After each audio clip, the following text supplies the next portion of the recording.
ठीक है. Is it started? We are live, sir. Okay, good evening, everybody, to the third session. Welcome to the third session of the Symposium, Posthumanism in India, Envisioning and Manifesting. Today's session will last from 7:30 to 10 p.m. Indian Standard Time. Our first item is from 7:30 to 8 p.m. is our keynote, followed by 25 minutes of discussion. And then after that, from 8:30 to 10 is the panel Alternative Humans. So our first program for the day is the keynote by Dr. Anirban Das. Dr. Anirban Das is an associate professor in cultural studies at the Center for Studies in Social Sciences, Calcutta. He is also directorial advisor for the Center for Comparative Social Theory and an invited member of the Indian Posthumanism Network. After graduating in medicine, Professor Das shifted to an interdisciplinary space in the humanities and the social sciences with a PhD in philosophy. He has published in English and Bangla on feminist theory, deconstruction, post-colonial theory, the body, social science studies, and medical epistemology. His academic monograph, Toward a Politics of the Impossible, The Body in Third World Feminisms, has been published by the Anthem Press. He is currently working on 3 book projects and a number of essays. Professor Das's keynote address today is titled Posthumanism and the Many Ways of Thinking the Non-Human. Professor Das, the floor is yours. Thank you. Thank you so much, Debashish. And thanks to the whole endeavor here for letting me speak. And I will share a few of my thoughts. One thing is, please tell me when it's 25 minutes, so that, if I'm still left, I can just summarize within the next 5 minutes. Sure.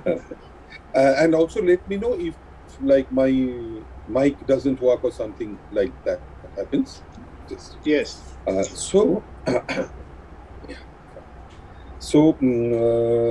Posthumanism and the many ways of thinking the non-human. I put the thinking and non-human both within scare quotes. And practically what I will speak upon is not exactly this. I will touch upon this. I will go through this to some extent. But I will also try to think of certain ethical, political consequences of those thinkings, and I will try to categorize the many ways of thinking into more or less 2 ways, and I will speak on that. So, what is the non-human? The answer, as any easy reference to the defining role of the negative would assume, is dependent upon the way one answers the query, what is the human? A closer look makes it clear that this dependence is as much on the substantive answer to the question as on the way one addresses the question. So it's not only what one thinks to be the human, but how one addresses the question of what is the human and what is the non-human. Thus, while it is important to think of the substantive definitions of the human and reach certain limits and impossibilities of those definitions to think of the non-human, there remains still waiting the other tasks of thinking about the presuppositions in these definitions. of the difficulty in defining the terms of these definitions and of the limiting dynamic of generalities and singularities at work in the creation of those boundaries. These latter moves enable one to think of certain ethical and political aspects of the exercise in nuanced ways. So we will try to think of those presuppositions which are there behind those definitions. The act of thinking beyond the human has been operative in many ways in recent humanities and social sciences, we all know. I'll begin with something which we know, most of us know, but still I'll begin with those elementaries.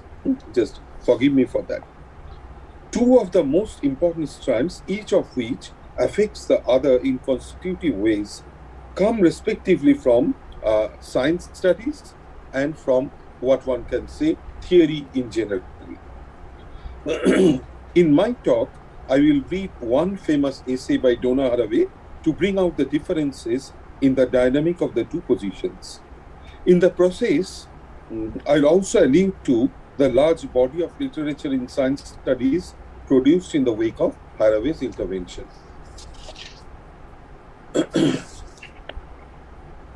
The paper tries to trace the differences in the dynamic. Sorry. As a reading of Haraway's celebrated piece, it's known to everybody, a cyborg manifesto for science, technology, and socialist feminism in the late 20th century, shows science studies has to refer to empirical ways in which nature, woman, and machine act as co-constitutive entities in a specific historical conjuncture. As a result, the work of retaining a sustained focus on the general processes at work in thinking the implications of the human with non-human entities, both in the sense of external and internal differentiations of the many others of the human, is rendered uncertain. Such work, which is a deconstructive attempt, might do through slow and unrelenting argumentation, is a necessary complement to contemporary science studies, I contend. Only such work can lead to a rethinking of ethics and politics in their relationships to the ontology of the non-human, I would contend. This makes it possible to address a central dilemma in the thinking of a beyond to the human. The dilemma relates to the historicity of thinking beyond the human. So, is this thinking beyond the human a recent phenomenon linked to modernity and postmodernity, or it has a wider spread? Do the manifold relations in the non-human to the non-human recur in the history of the epistemic economy of the human? Are they productions of only a certain quote-unquote post-condition beyond modernity? Are both these questions to be answered in the affirmative? If this latter is the case, how is the epistemic economy of negotiating the non-human take a certain specific form in the said post-condition? What are the implications of the emergence of this form? My talk is a tentative theoretical response to these queries. The extremely differentiated field referred to by the name science studies encompasses histories, sociologies, anthropologies, and other humanistic studies that take science, the sciences, the different practices and theorizations, again bonds together under the name of science as their object of knowledge, as we all know. There are many important contributions of the field, at least since the 1970s. My focus will be on the displacement of the dominance of science as a form of knowledge to be emulated by all the other disciplines. Instead, the sciences come to be looked at in the science studies mostly as an internally differentiated field at par as other forms of knowledge albeit with certain very important specificities. This move is associated with a turn to reflexivity. Thus, anthropology, the knowledge of the modern Western self about other different societies, is turned inward to the study of the modern itself. Thus, anthropologies of reason, of science, of the laboratory, all these gain grounds as valid forms of inquiry.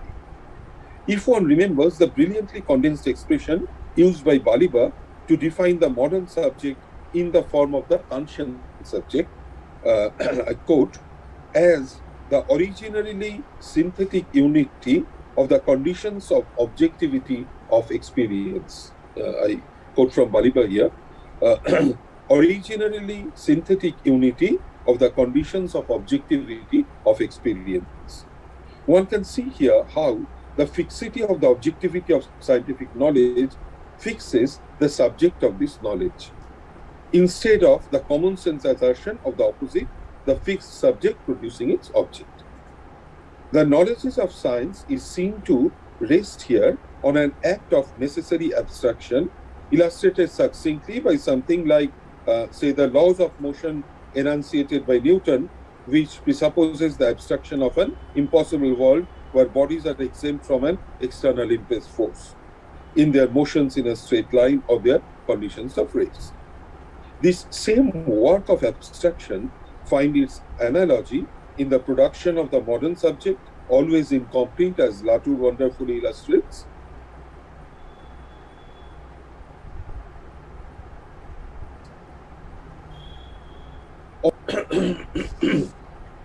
The active and necessary forgetting of real connections that mark the object of science is brought back with full epistemological force in what one calls the science studies.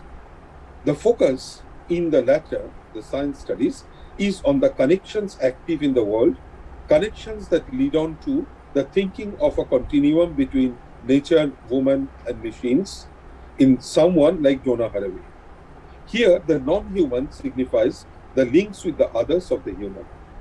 A focus on this link and on this continuum undermines the anthropocentrism of scientific knowledge and the active subject-passive object binary presupposed in that knowledge.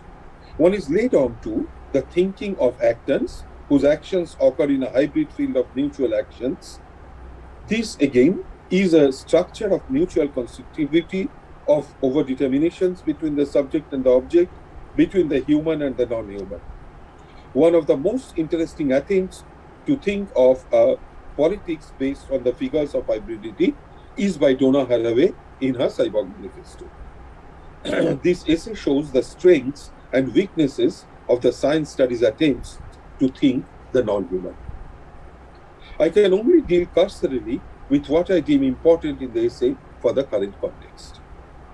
The historical time of late 20th century and the epistemic time of postmodernity mark the figure of the cyborg in foundational ways, as we find in the essay again and again. I quote, "By the late 20th century, our time, a mythic time, we are all chimeras, theorized and fabricated hybrids of machine and organism. In short, we are cyborgs. The cyborg is our ontology. It gives us our politics," unquote. This comment lies at the beginning of the essay. Expressions like modern production, modern medicine, contemporary science fiction abound to mark the historicity of the figure. A long list of dichotomies, representation simulation, depth surface, perfection optimization, labor robotics, sex genetic engineering point at the epistemic specificity of the field where the cyborgs operate. The hybrids that are produced through working across these binaries. One has to be careful here. That Haraway is concerned chiefly with the possibilities of a politics based on the hybrid ontology of the cyborg at a very specific historico-intellectual moment is something to be appreciated. Her brilliance lies in the attempt to think of a politics of resistance on the basis of dissolved ontologies. The question which remains unaddressed is of the generality of this politics in the context of technology operative in quote-unquote earlier forms? Does the use of the spectacles or the practice of clipping nails point at the hybrid nature of the natural body? Is the figure of cyborg operative in a pre-computer age of science and technology? Haraway is evasive on the questions, though her works can profitably be extended on those very directions. And she has herself done that in multiple instances. Empirical descriptions of the contemporary lead on to the conceptual figure of the cyborg. The figure remains circumscribed by the descriptive apparatus, or does it not? That's the question.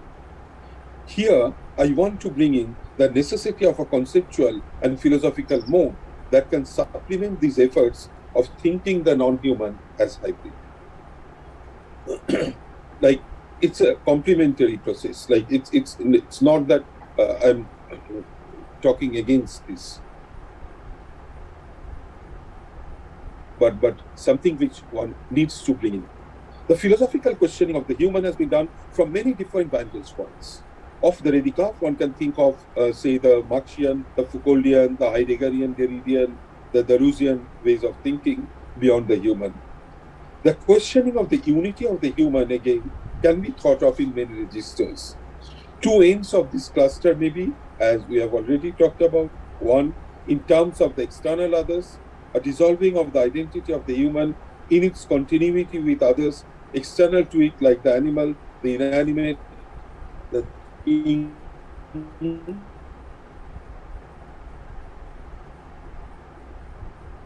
of the identity of the human into its many constitutive moments, like the woman or the homosexual, the racial or the class other.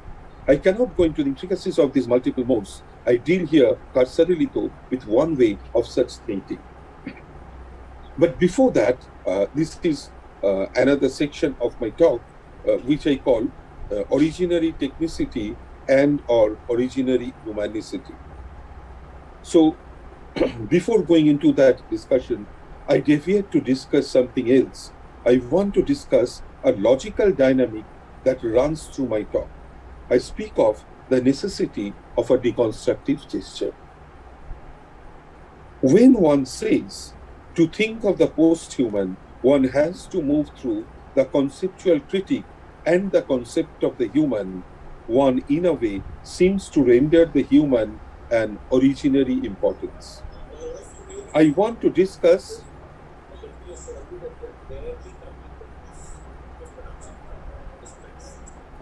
any problem? Mic. I think someone's mic is on. Oh, I think someone's mic is on. Pankaj, I think your mic is on. Can you turn it off?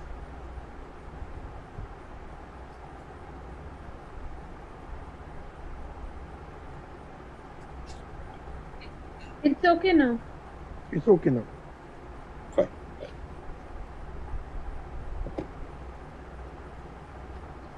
So, I want to discuss the ways to think of the relations between the origin and its derivatives. Does the origin produce the derivatives, or do the derivatives, through a retrospective projection, produce the origin? If put into these terms, the critique of origin takes the form of an inversion. And then, I argue, the derivatives, even in their multiplicity, continue to produce and reproduce the dynamic of the origin, as if each derivative is an origin by itself. The way out, tentative, contingent, and ever incomplete, maybe, is to think in a deconstructive mode of the inscriptions of archiving, where the origin and the derivative are at the same moment. It is not a historical question, not the origin, not the derivative, yet the origin and the derivative respectively, already and always. Thus, a critique of the origin cannot just negate the origin. A critique of origin has to retain the origin, has to take account of the origin without reducing the act of taking account solely to the domain of language. I would relate this to the thinking of the human and the non-human. Vicky Kirby, in her chapters on originary humanicity, put this in exceptionally clear terms. Her forceful point, brought in through readings from Derrida, is that the social construction of nature does not refer back ultimately to the question of language. If it had been the question of language at the base, one could hardly be rid of the anthropocentrism inherent in that assertion.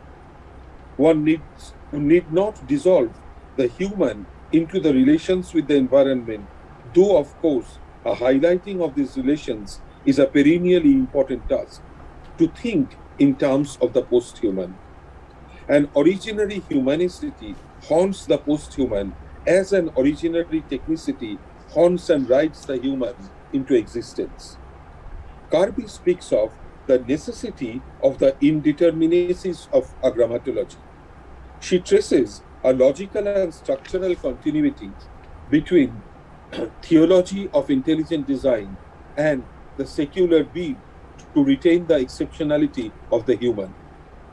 This leads her to the question, when we dissolve the intentionality of the human subject into structural productions, does that not, in the same but opposing move, lead us to think of the intentions and the responsibilities of the non-human? To be cautious, these intentions and these responsibilities then cannot be thought of in the model of human responsibilities or intentions.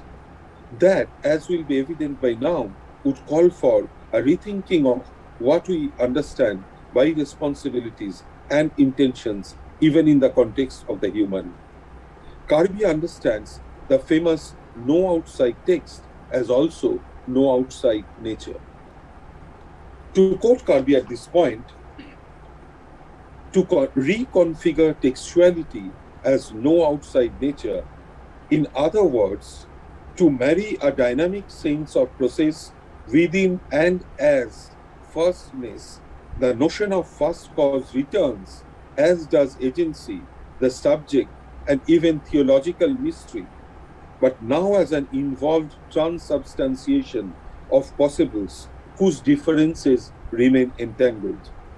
If the imperative that motivates ethico-political considerations is an enduring epistemological complicity, then originary humanicity acknowledges the ecological nature of what it is to be human. To question origin and yet to speak of the originary, that's the thing we are trying to speak of. To question the human in thinking of the non-human and to retain a sort of humanicity within that, the necessity of that humanicity. Dissipated ways of becoming where certain elements seem to come together to play the function of the origin. Nature, woman, machine is not only a continuum, but a coextensive, co-constitutive already and always. The work is not of coming together, but of differentiation. So, in a sense, here, the originary humanicity and originary technicity that writes and produces the human, they are coextensive. They imply each other.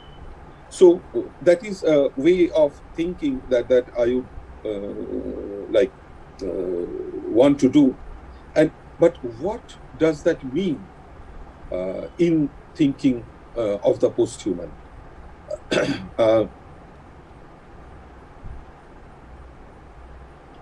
Debashish, how much time there is? Hello? Anirban, we are close to 25 minutes. Close to 25 minutes, but you can go for, I think you're in the meat of your argument, so feel free to go for 10 more minutes. Well, I'm trying to, because what I want to do now is to think of two moments of my argument. Sure. One is like the way I'm thinking of, talking of thinking, what does that mean for posthumanism's negotiations with death?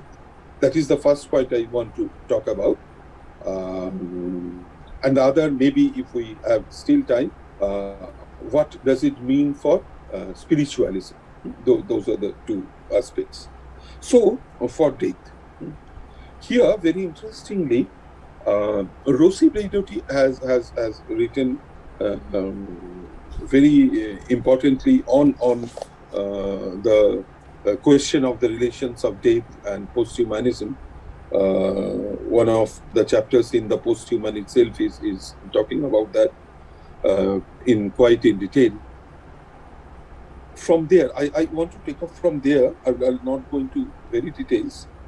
But I see Braidotti's attempt to think of death in the context of the posthuman as an attempt to bring up the question of the different ways of dying, the different empirical ways of dying, how they point at the question of how death doesn't remain the end point of the human in a sense, but refers to the continuity of the human with the environment, human with the many other non-humans. She is doing that very importantly, very interestingly. But what I want to talk about is what is like a sort of a symptom in Braidotti that brings in the limits of a discussion, in spite of being very important for posthuman thinking, is the way here she talks of Heidegger. If we remember, Heidegger was like he told so, he was talking of death and not ways of dying. And Braidotti's focus is more on ways of dying. Why? About Heidegger, in that chapter, she has like many implicit references, but like two very explicit references. One is where she talks of Heidegger's view of death as the defining feature of human consciousness.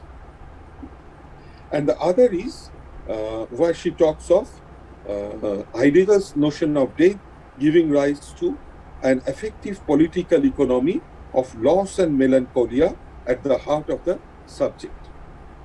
And as I read it, our problem with Heidegger is that it deals with death at the register of the individual human and at the register of the difference, the uniqueness of the human as against the animal. This is correct. But I will just try to refer to one other attempt to think of a critique of Heidegger's notion of death, but a critique which goes into a detailed response and then goes beyond.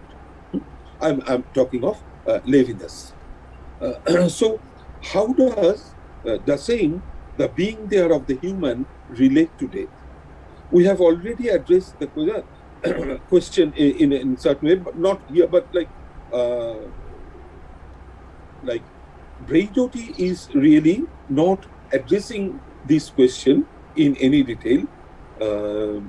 She is like talking of those two aspects of Heidegger. Practically defining feature of human consciousness, I would like any reading of Heidegger would evidently see that this reduces Heidegger's discussion a lot. The human consciousness and the question of Dasein is definitely not the same thing. Let us go a little into, I'll try to do it very quickly.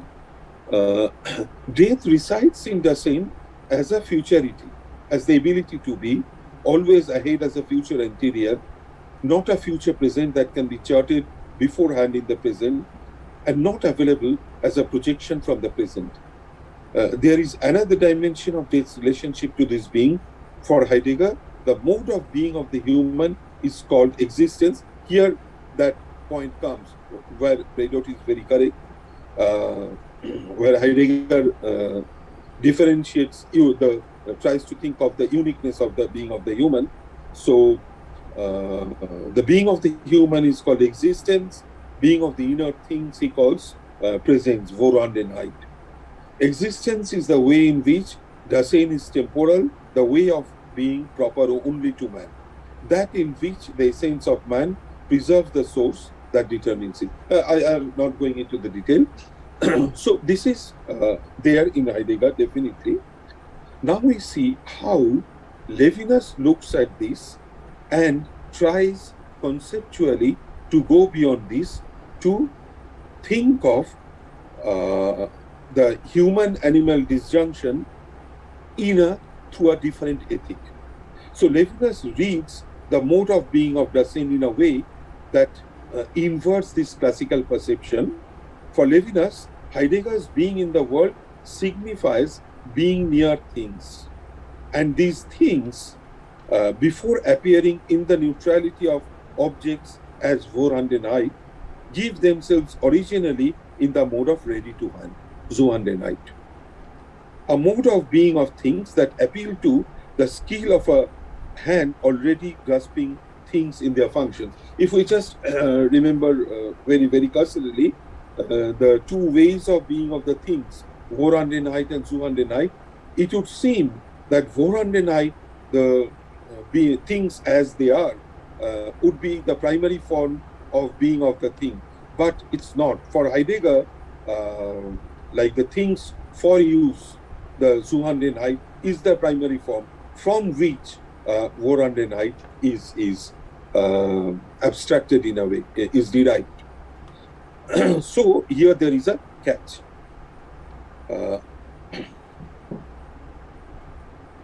These things presuppose a context of meanings in which these make sense, and hence a context of a common world of signification, the context of other people.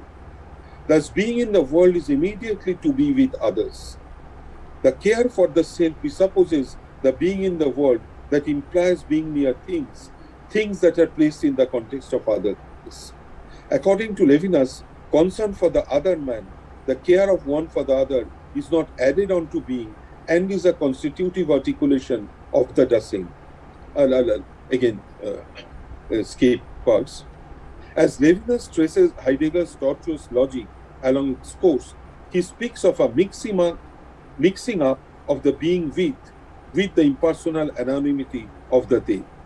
As if for Heidegger, the authenticity of being there gets lost in the mediocrity of the everyday under the dictatorship of the they, which thus acts as a legislator of morals, fashion and opinion, taste and values. In a bid to recover the authenticity of Dasein, where Heidegger's own way of thinking of Dasein is there. So there, being there is being for death. For Levinas, though related to ontology, the question of death raises more important ethical matters. Worry over death of the other comes before care for self. Death warrants responsibility for the other. This is in opposition to Heidegger's stress on the solitude and uniqueness of death. I cannot share my death with anyone else. This has two important associations. One is the impossibility of experiencing even one's own death. The experience of dying is not synonymous with that of death. The second is the shift in meaning that dying for another undergoes. Dying for another does not imply substitution. I cannot die the death of another, not in the place of the other. I can die so as to postpone the other's death in some definite affair, Heidegger would say. So I'm not going to detail here, but my point is, like, it is possible to think of death in a Heideggerian sense and to go beyond that.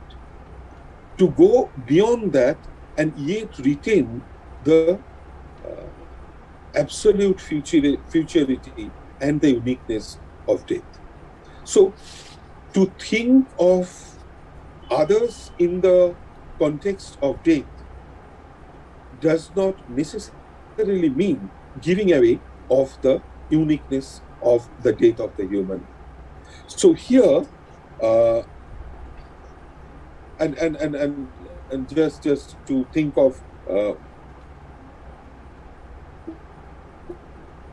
Levinas's criticism again. Levinas's criticism of Heidegger is not only that Dasein privileges its own death. The thrust of the critique is on the consideration of the gift of death as the being towards death, inscribed wholly within the horizon of the question of being, where it appears as a simple annihilation and a passage to non-being. So, like, this is what, as I would say, a deconstructive way of thinking about death beyond the human. This is opposed to Braidotist focus on ways of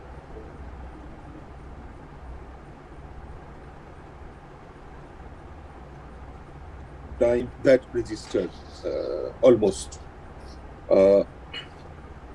And if we recall the way we were thinking about the deconstructive way of thinking of the human when one is trying to think of the post-human, here death also is not a complete end for the human. Death is the sense of absolute futurity that haunts the human through the life. So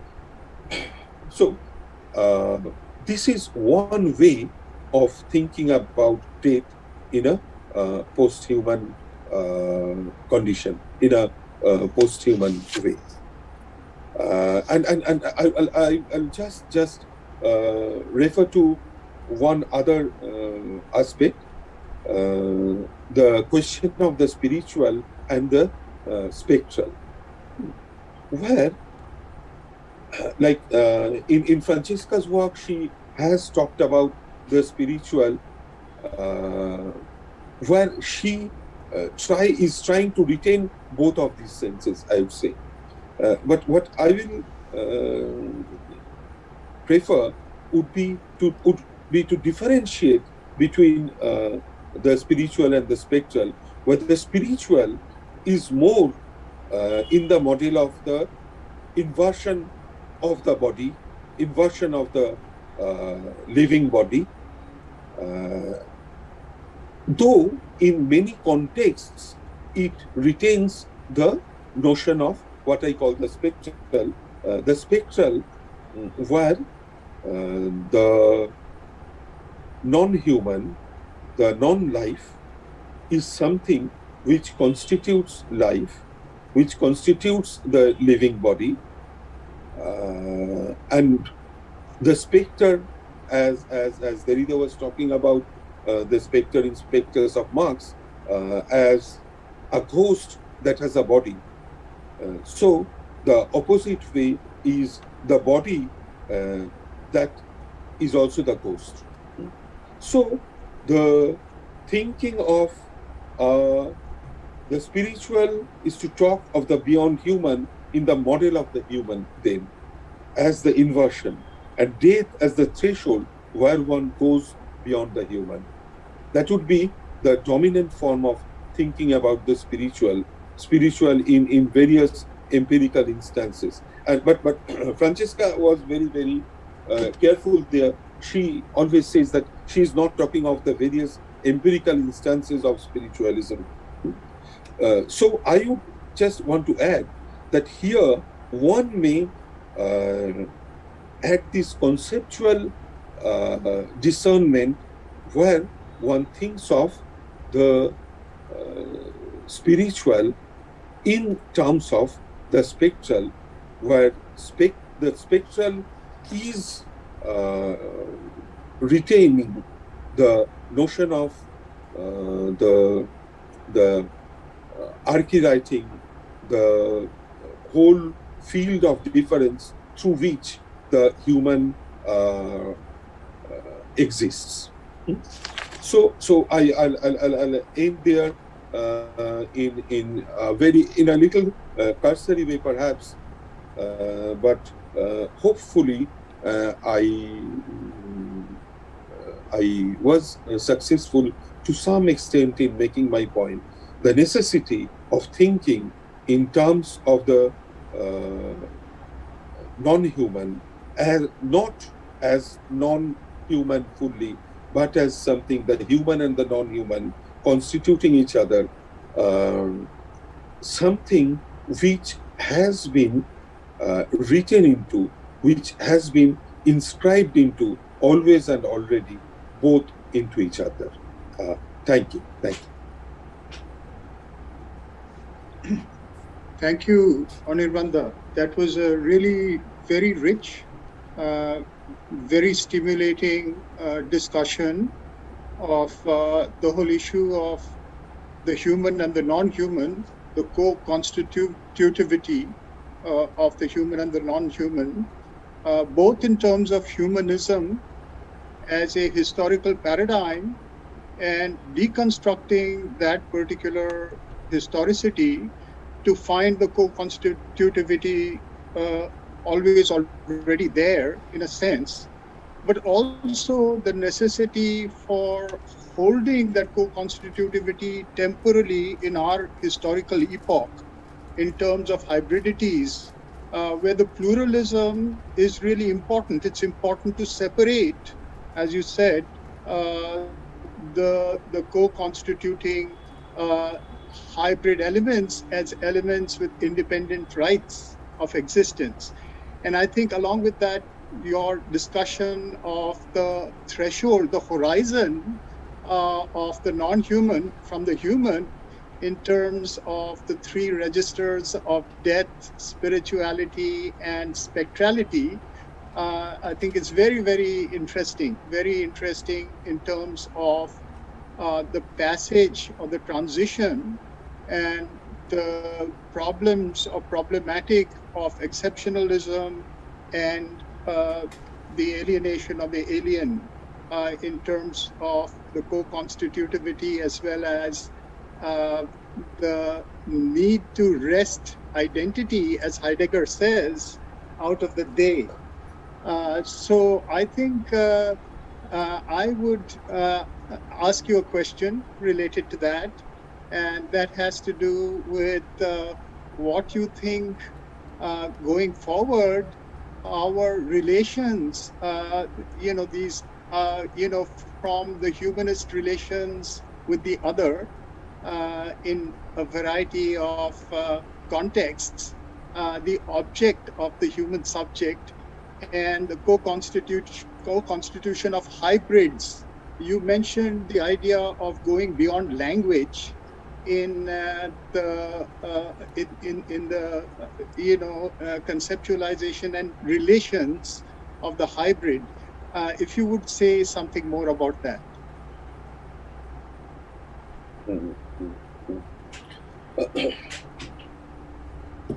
Thank you. Thank you so much, for your generous comments and for that very important question.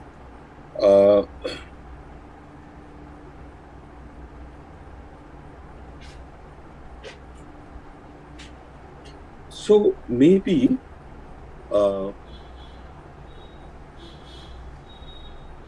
when I was talking of going beyond language in a sense, I was referring to an implicit risk in thinking about the domain of language through which the dissolution of the subject occurs, which is there explicitly or implicitly in many of the attempts to work in the quote unquote the post condition. So if we because there, when one thinks of the mediations of language, the importance of mediations, if that becomes the only ground on which one can question the subject, then the whole question of the ontology of the subject in terms of its relations with its others, that goes to a background. And whether we want or not, we reduce that dissolution of the subject into in a very anthropocentric mode. Because the language then one is speaking about, the mediations of the language one is speaking about, is, whether we want it or not, whether we assert it or not, is in some sense the language of the human. So the need to think beyond that, while being very much aware that we are also thinking in that language, in that human language. But that doesn't mean that one need not go into the thinking of how this whole a structure of textuality in the sense of prior inscriptions, how that operate in the production of the human and like each other multiples that you were talking about. So our responsibility to those multiple others has to keep in mind how the, like each of those others and the human, how they constitute each other and are in turn constituted by all others. So without that, that responsibility really like cannot be thought of in ways which are beyond the human ways of thinking, human and humanist ways of thinking. So it's like the step not beyond is the only beyond. Thank you.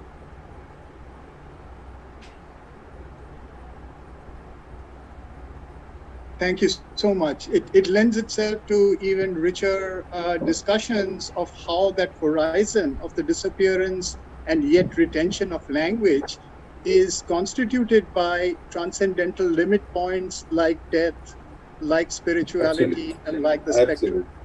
Absolutely.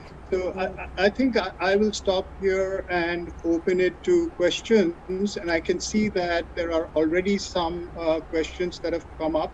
I can see Nishargo Bhattacharya's question. Would you say that the notion of the earth that Heidegger develops in the case of art is in this sense spiritual? The notion of the earth, which I guess is the earth as the concealing and revealing ground of our ontologies, our historical ontologies.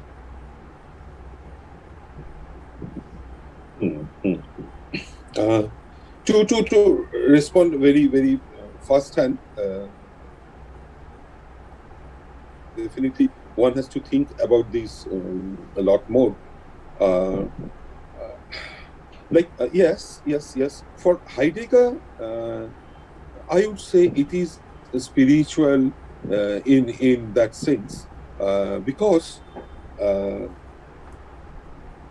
it's the art here is a sort of a ground in terms of which the being of the human is being thought of, is being defined, and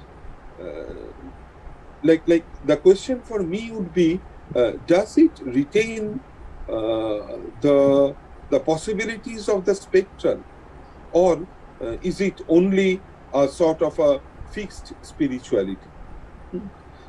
I would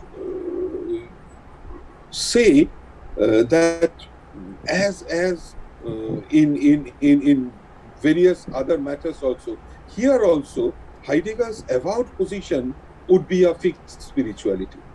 But in his writings, there are moments where one would get like hints of the spectral.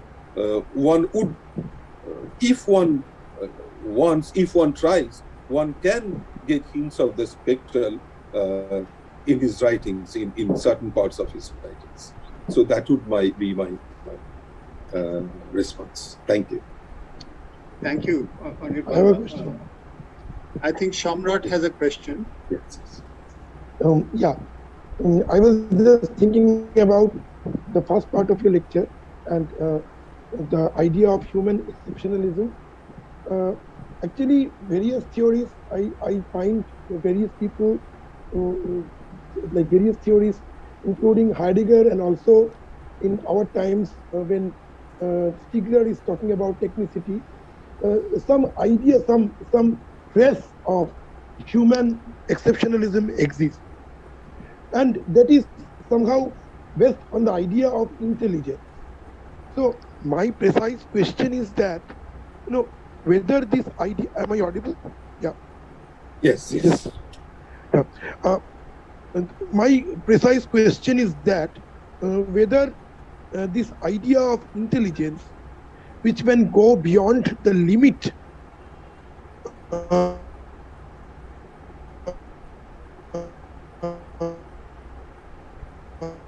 what is nature, which is determined, and the human intelligence, which can understand the determinations and can always cross over, whether it is applicable only to the human, or it happens to the human in only one unique way, which we call intelligence, and it also happens in case of other non-human beings, including animals, machines, or even in case of non-living things. Whether this, Hello? I'm not talking, yeah. Whether this idea of, I'm not talking about intelligence per se, but this idea of going beyond the determinacy of nature, which in a way we define as intelligence, exists in other non-human, quote-unquote, non-human beings in other ways. Fine. Like, very interesting. Like, Vicky Kirby has a real interesting point to make here when she talks about the first point is when one thinks of the uniqueness of the human in terms of something like intelligence or even intention sometimes, one is in certain ways reproducing the whole logic of that intelligent design logic from theology. Because there, like, something is happening which presupposes some intelligent being who designs all this, and here, like, the work that the human does presupposes the intelligence which makes the human different from the others. First point is this. Second point, to think of whether it is only for the human or not. If one thinks in terms of, say, the continuum within which the human is positioned within the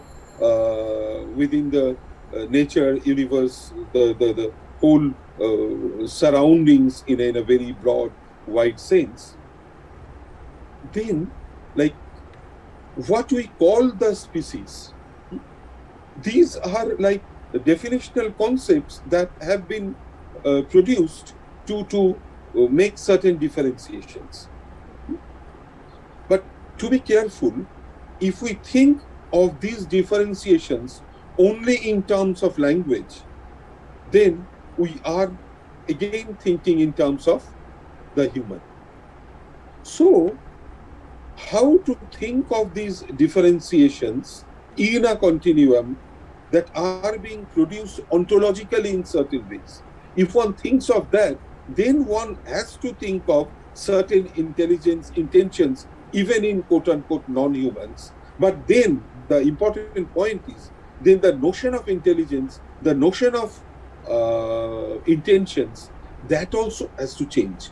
Because this notion of intelligence or intention that we are dealing with is fully modeled on the human. So definitely, to respond to your question, one may think of like the intelligence of nature, quote unquote.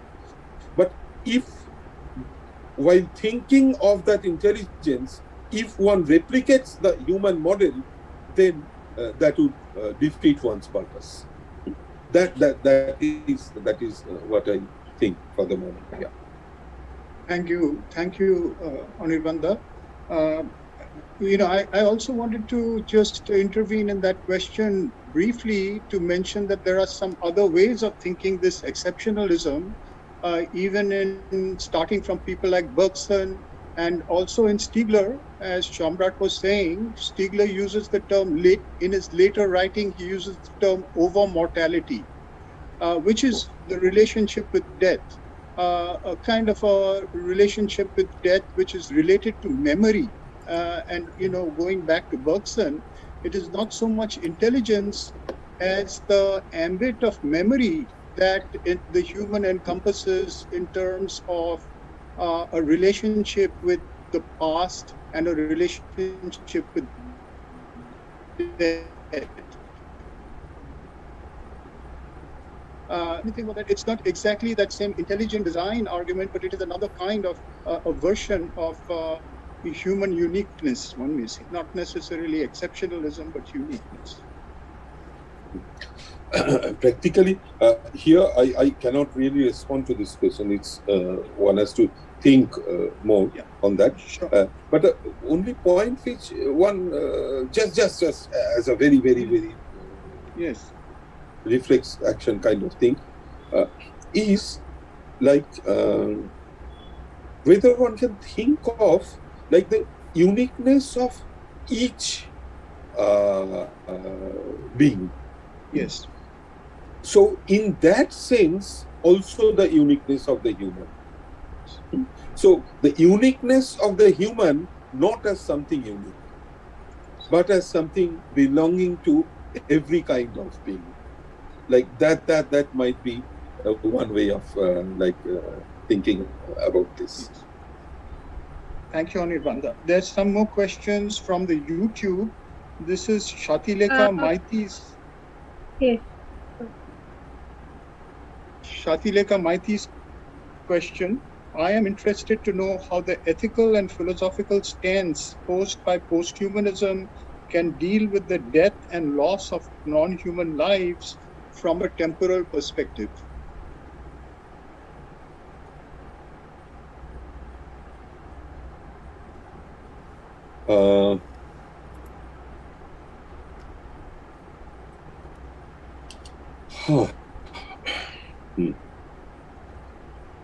Again,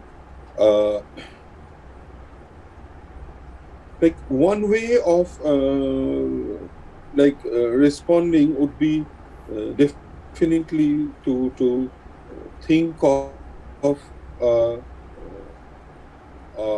like a humanist way of response would be like to think of a like respect to all deaths, death of the non-human as well as death and destruction, loss of the non-human as well as the human.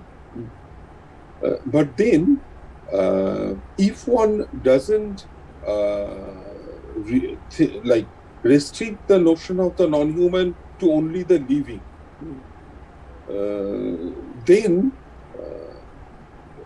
the question becomes like, what does one then mean by death? And also within the living, we know there are various organisms for whom like unicellular or very those who work on consists of very few number of cells. In many cases, there is a continuity. So definitely the first step would be to think of a certain respect for all deaths, but also to rethink the notion of death in this context, and what or whether that notion of death, like let us learn something about the death of the human also. So maybe this is again a very tentative response to an important question. Yeah. Thank you. Anirban, one question coming from Anindo Sinha.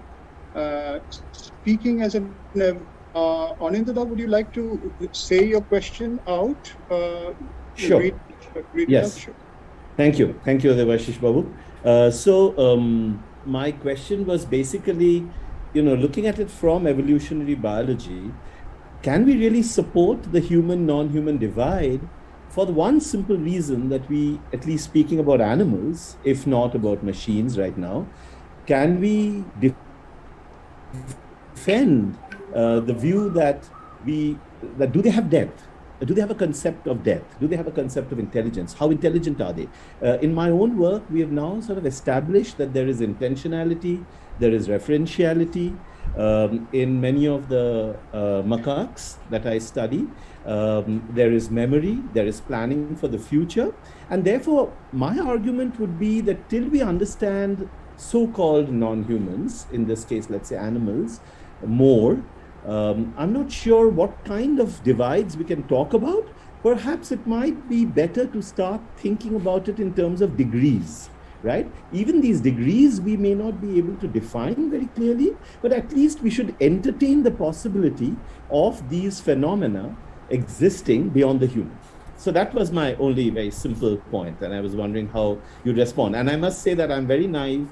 I do not know the humanities. I do not know posthumanism very well. I just speak from my common sense and in fact, biology, I think the philosophy of biology is based on common sense. So I sort of make that argument from that perspective. Thank you. Thank you. Thank you for the question. Very interesting.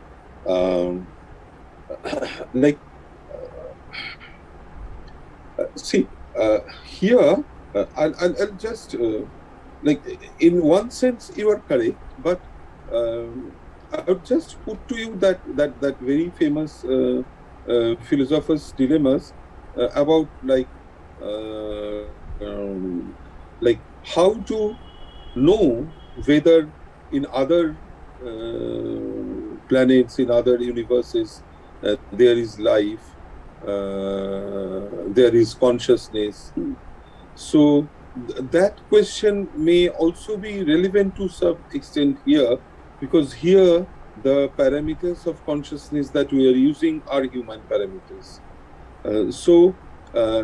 Is there a need, I'll also ask you, that is there a need to open us up to not only to consciousness in other organisms, but also to other forms of consciousness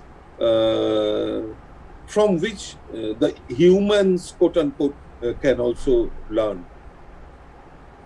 Yeah, I mean, that would be my yeah. So I completely agree with you. I completely agree with you. In fact, it's very interesting when you try and look at consciousness. There is this quote I keep using, that there are 124 definitions of consciousness because there are 124 authors who have talked about it. And to quote a philosopher, Maxine Sheets Johnston, she thinks that an amoeba is conscious because it does three things.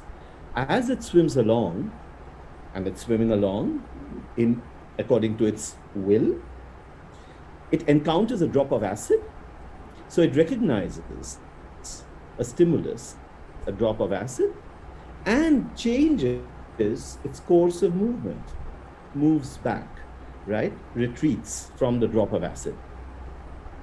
And according to Sheets Johnston, this is consciousness because it can sense the environment, it can process that information, and respond intelligently or adaptively to this stimulus. And according to her, that's the most basic form of consciousness we can think about. And yet you will have, of course, biologists who will argue that only humans are perfectly conscious. And I therefore think that it becomes a definitional sort of problem that we get into. And each individual will then argue in different ways. So I was just wondering how you would respond to this uncertainty, if I may call it so.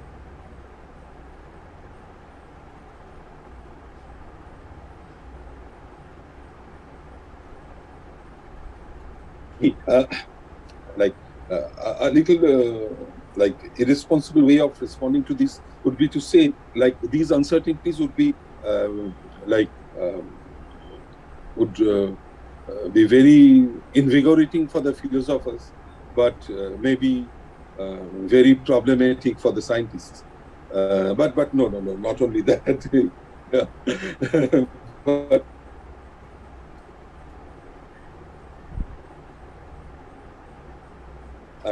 practically, like, this is another interesting aspect, that these sorts of questions which we have to think about, but what to do when we put these questions to the empirical, to addressing the empirical. So that becomes another important thing to think about. Like for me, that would be the very interesting point here. That why, for the scientist, it is so important. No, I know why it is important, because for the scientist, one has to fix those parameters in terms of which one sees. But what happens to the scientist when these like inconsistencies, these undecidables appear? Definitely in the laboratories, in like sciences as they happen, scientists always face these, more than we know. And if I may just add one sentence to this, I think what I would argue for, and I really look forward to the future in this, is to really take these paradigms from science and try and really understand and push the definitions or push the conceptualizations by borrowing from science, from empiricism. Just to give one small example, there's a friend of mine who studies the Hydra, which is a very small multicellular simple organism. What it turns out is that some of these cells, it's a bit of a ship of Theseus kind of a problem. Some of these cells continue and they continue and they continue, division and redivision. The Hydra regenerates infinitely, right? So is the Hydra immortal? Does it not have death? And I think these are interesting paradigms which I don't think scientists have ever questioned, right? To them, it is what it is. But I think now that I've started thinking a bit about the humanities and the social sciences and the philosophy of what I do, I think these are really interesting questions we should address at some point in time. Just wanted to say that I was fascinated by your talk, and thank you very much for responding to these thoughts. Thank you, David. Thank you, Anindada. I think in the interest of time, there are more questions, but I think we'll stop here to give a due amount of space and time to the panel for alternative humans, which we can start. And for that, I'd like to invite Sucharita Sarkar, who is Associate Professor of English, D.T.S.S. College of Commerce, Mumbai. Her doctoral thesis investigated mothering narratives in contemporary India. Currently, she is the co-recipient of an international collaborative grant from the American Academy of Religion for a project on motherhood and religions. She's also an invited member of Posthumanism Network. Dr. Sarkar will chair the session on alternative humans. So I turn it over to Dr. Sucharita Sarkar. Thank you, Debashish. It's nice to see you after a long time. I think we met last in JNU. So yeah, without wasting much time and to give proper time to the speakers today, the panel is titled Alternative Humans, and we have 4 speakers. So I'd just like to inform the speakers. Dr. Sarkar, sorry, I just realized that it would be nice to give a short break to the participants.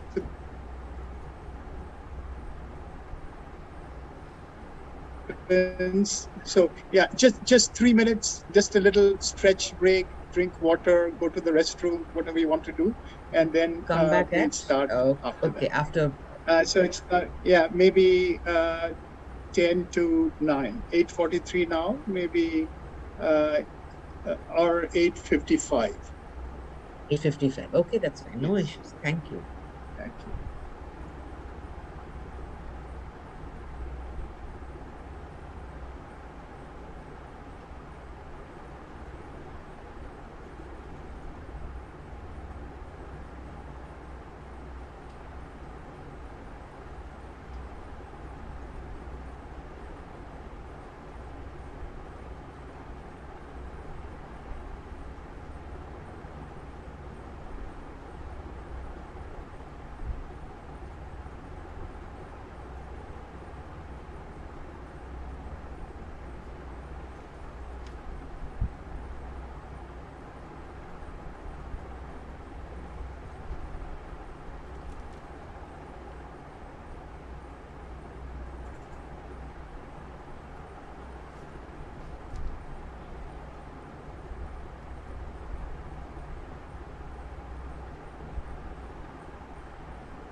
Should we start now?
Okay, I think we can begin the next session.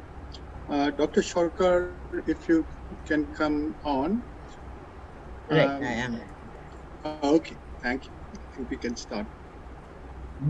Yeah, so, right, I hope everybody's refreshed and ready for the new panel today, which is titled Alternative Humans, and we have 4 speakers, or young speakers, I think. And without wasting too much time, I just want to lay down the rules which I have been given.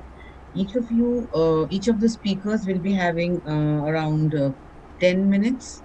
I was hoping 12, but I think because we started a bit late, we'll keep it at 10. So at around 8 minutes, is it okay if I give you a kind of a warning poke? Or is there a moderator to help me with that?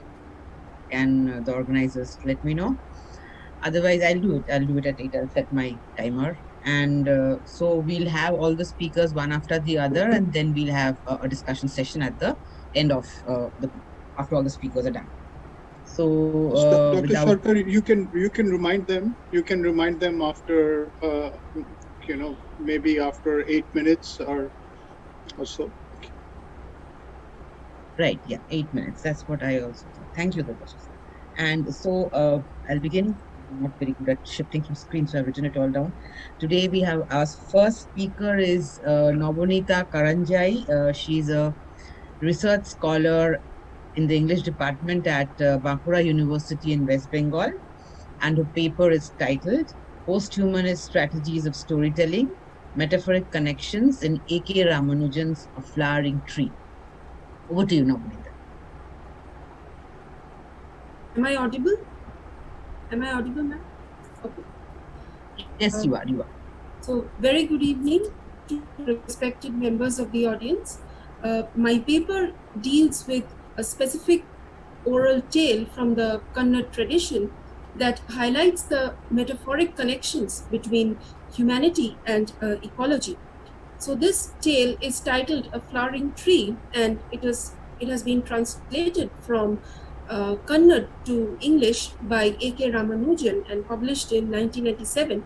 And the tale is about a young woman who has the ability to transform herself into a tree that is in full bloom whenever she transforms. So the very act of flowering holds significance in this tale because it acts as a parallel between the fecundity of the nature and the reproductive potential of the woman, and at the same time it draws attention to the way the woman and the environment are treated for anthropocentrism, a folk tale that has been passed down in the oral tradition. This tale shares similarities with other folk tales in that it has anthropomorphic transformations that are quite characteristic of these folk tales. Now, what is unique about a flowering tree is that, in the words of Ramanujan, it is a woman's tale. It is a tale told by a woman for other women, and therefore the anthropomorphic transformation has an end quite different to those tales that have male characters as their protagonists who engage in the egotistical pursuit of selfhood. So the protagonist of the tale here is a young woman who, when she transforms into a flowering tree, has the ability to have flowers blooming in her botanical form. And at the beginning of the story, we see her making use of this ability to supplement her family's meager income. However, she incurs the wrath of her mother and is labeled as a prostitute because doing so means transgressing the societal controls placed on the agency of the female body. Her transformative abilities gain renown, and she is ultimately married off to the son of the ruler, who also demands her transformation.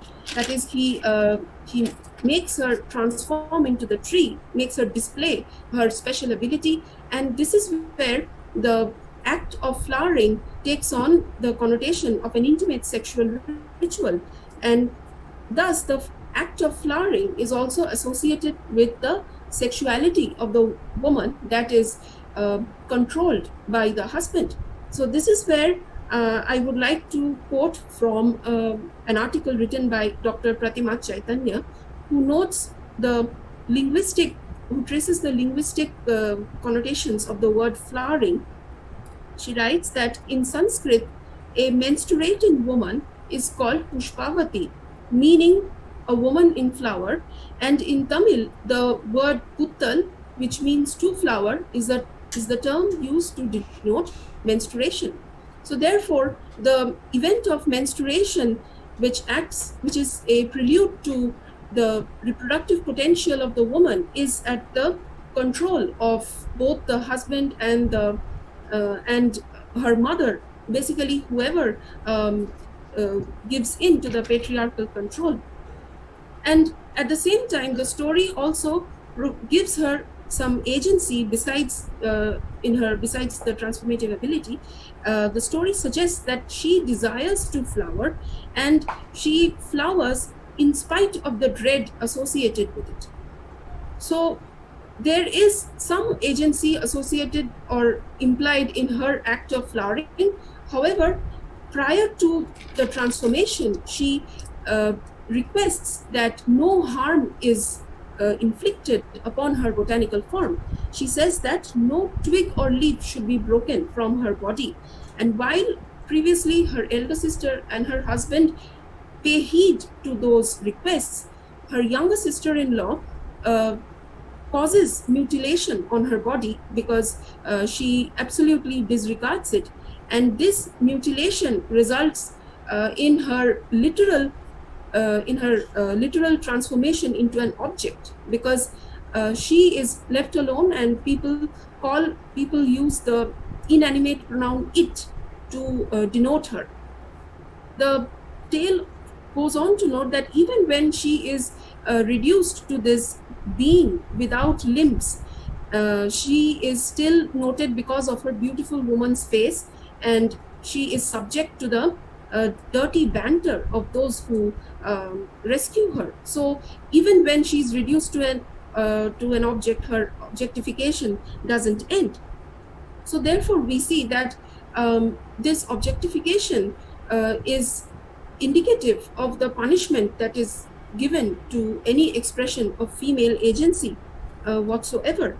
And Ramanujan points out that besides commenting upon the status of the woman, what is in society, what is unique about this tale is the attribution of the feminine gender to the environment. And attributing the feminine gender to the environment draws the parallel between the marginalized position of the environment as well as the woman.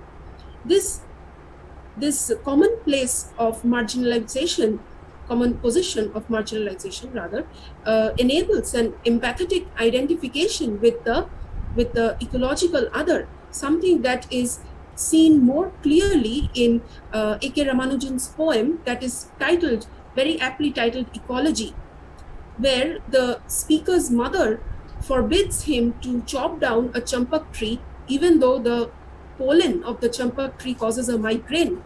She causes her to have a migraine. She prohibits him to chop it down simply because she can identify that the tree is flowering and it is seeded. That is, she recognizes the reproductive potential, the life-giving potential in the tree, and she completely prohibits from its chopping down. So this empathetic identification puts both the woman and the environment on an equal plane, and tales like the flowering tree and Ramanujan's poem take into account the presence of biology as an important determinant in the framing of cultural discourse. So while he is focusing on the social aspects of culture and its consequences on the environment, the tale also provides a shift away from the egotistical pursuits of selfhood, which ascribes humanity only to the male characters. So here there is the dehumanization of the human woman as well as the humanization of a flowering tree, and these two opposing activities brings the woman and the environment onto the same plane. For while patriarchal cultural practices inhibit women from, or rather prohibit women from attaining agency by relegating the nurturing and reproductive functions, an awareness of the same functions in the ecological other makes possible the establishment of a sense of kinship with the environment. And consider. I'm sorry to interrupt. I'll suggest this 2 minutes more for your time left. Okay. Is that okay? Can you? Yes, ma'am. Yes, ma'am. Thank you. Okay. So the kinship is established with the ecological other by the recognition of the life-giving abilities of both the human woman and the environment. And since both are considered as less than human, in humanist methodology, the woman's identification with nature can be interpreted as an example of a challenge to the methodology of selfhood and agency through practices that exclude the other, both the human and the ecological, in the framework of cultural discourse. Thank you.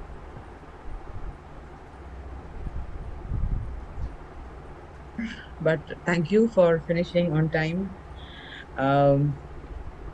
Yeah, so before taking any questions or for discussing, we'll move directly, as I said, to the second speaker, which is Maheshweta Shikdar. Are you there, Maheshweta? Yeah, you are.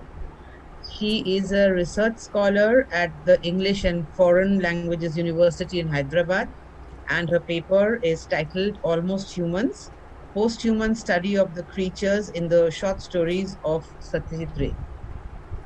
Over to you, Moshin. Ma'am, could you please allow share screen? I have a PPT to share. I have to allow it. I am very technologically challenged. I think I need to allow it. I'm going to see if I can.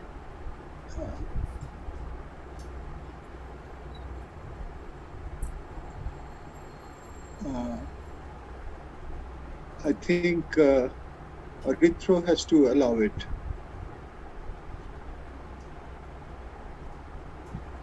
The host, yes. Arithro, can you help?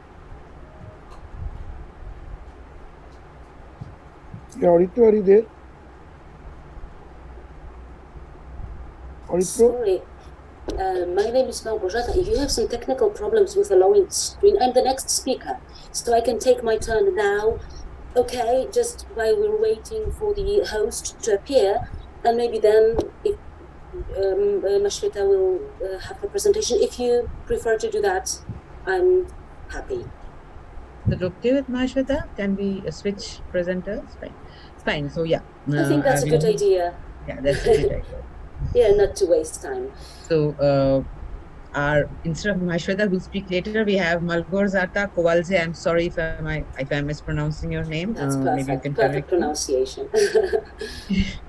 She is a PhD in English from Poland, and she's at present assistant lecturer at the Institute of English Studies at Pedagogical University at Krakow, Poland. Over to you, Malgorzata, and your paper is titled Posthuman Magical Corporeality in Salman Rushdie's Midnight's Children. Yeah, thank you very much. First, let me say that I'm really thankful for being here. Thank you for having me, and I'm greatly honored, and it's a great pleasure to be part of this conference. I managed to put my paper into some bullet points. I will be glancing at them from time to time. I hope you don't mind. Well, let me just say at the beginning that the book by Rushdie is extremely rich in terms of the themes pointed to by the author, in terms of the plethora of philosophical, anthropological issues. So I'm going to just focus on some of them, selected issues, which I'm going to discuss within the framework of the post-human philosophy or philosophies. Maybe I will go to the points without further ado. So the main theme of the novel, one of the many themes, is the profound, the first of them. Political changes and global events are mirrored by physical phenomena in the bodies of the human actors in the novel. Personal history mirrors political history with uncanny accuracy. Salim, the main hero of the novel, his grandparents fall in love at the same time when the First World War ends. And Rushdie shows how the global political events intermingle and overlap with experiences of individual humans, suggesting that it's not a matter of mere coincidence, but the result of some sort of intelligent plan being implemented or a pre-planned story unfolding. Salim stands for India in the novel. He represents India, well, embodies India in a way.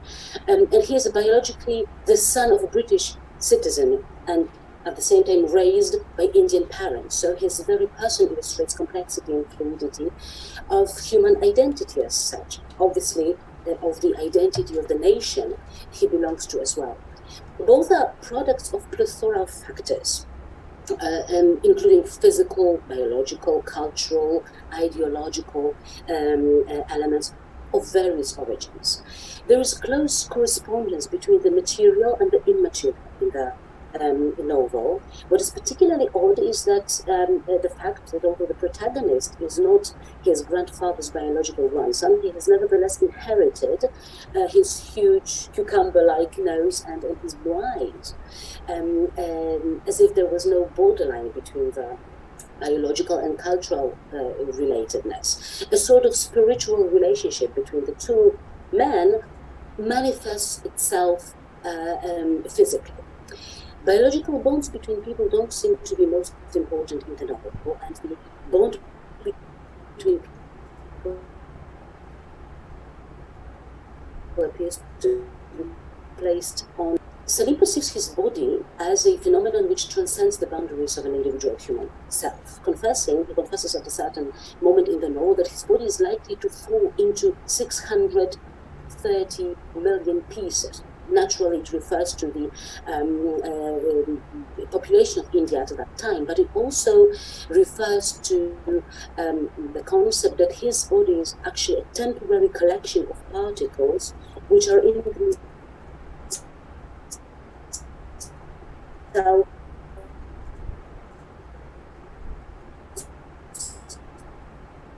eternal, and belong to a far macro scale agentic realism, where the same phenomena take place on different levels of organization of matter, from the subatomic to the biosphere. And there is no radical difference between what happens to an individual, to a whole country, and to an atom. They experience breakup, they are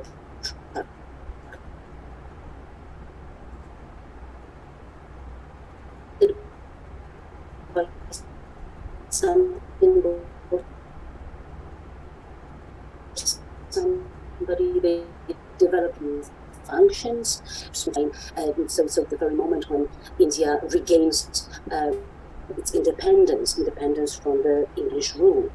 And the group of Midnight Children, in a way, is a mirror image of the complexity of the Indian society, but more importantly, it's a corporeal manifestation of the inherent creativity of matter, variety of matter.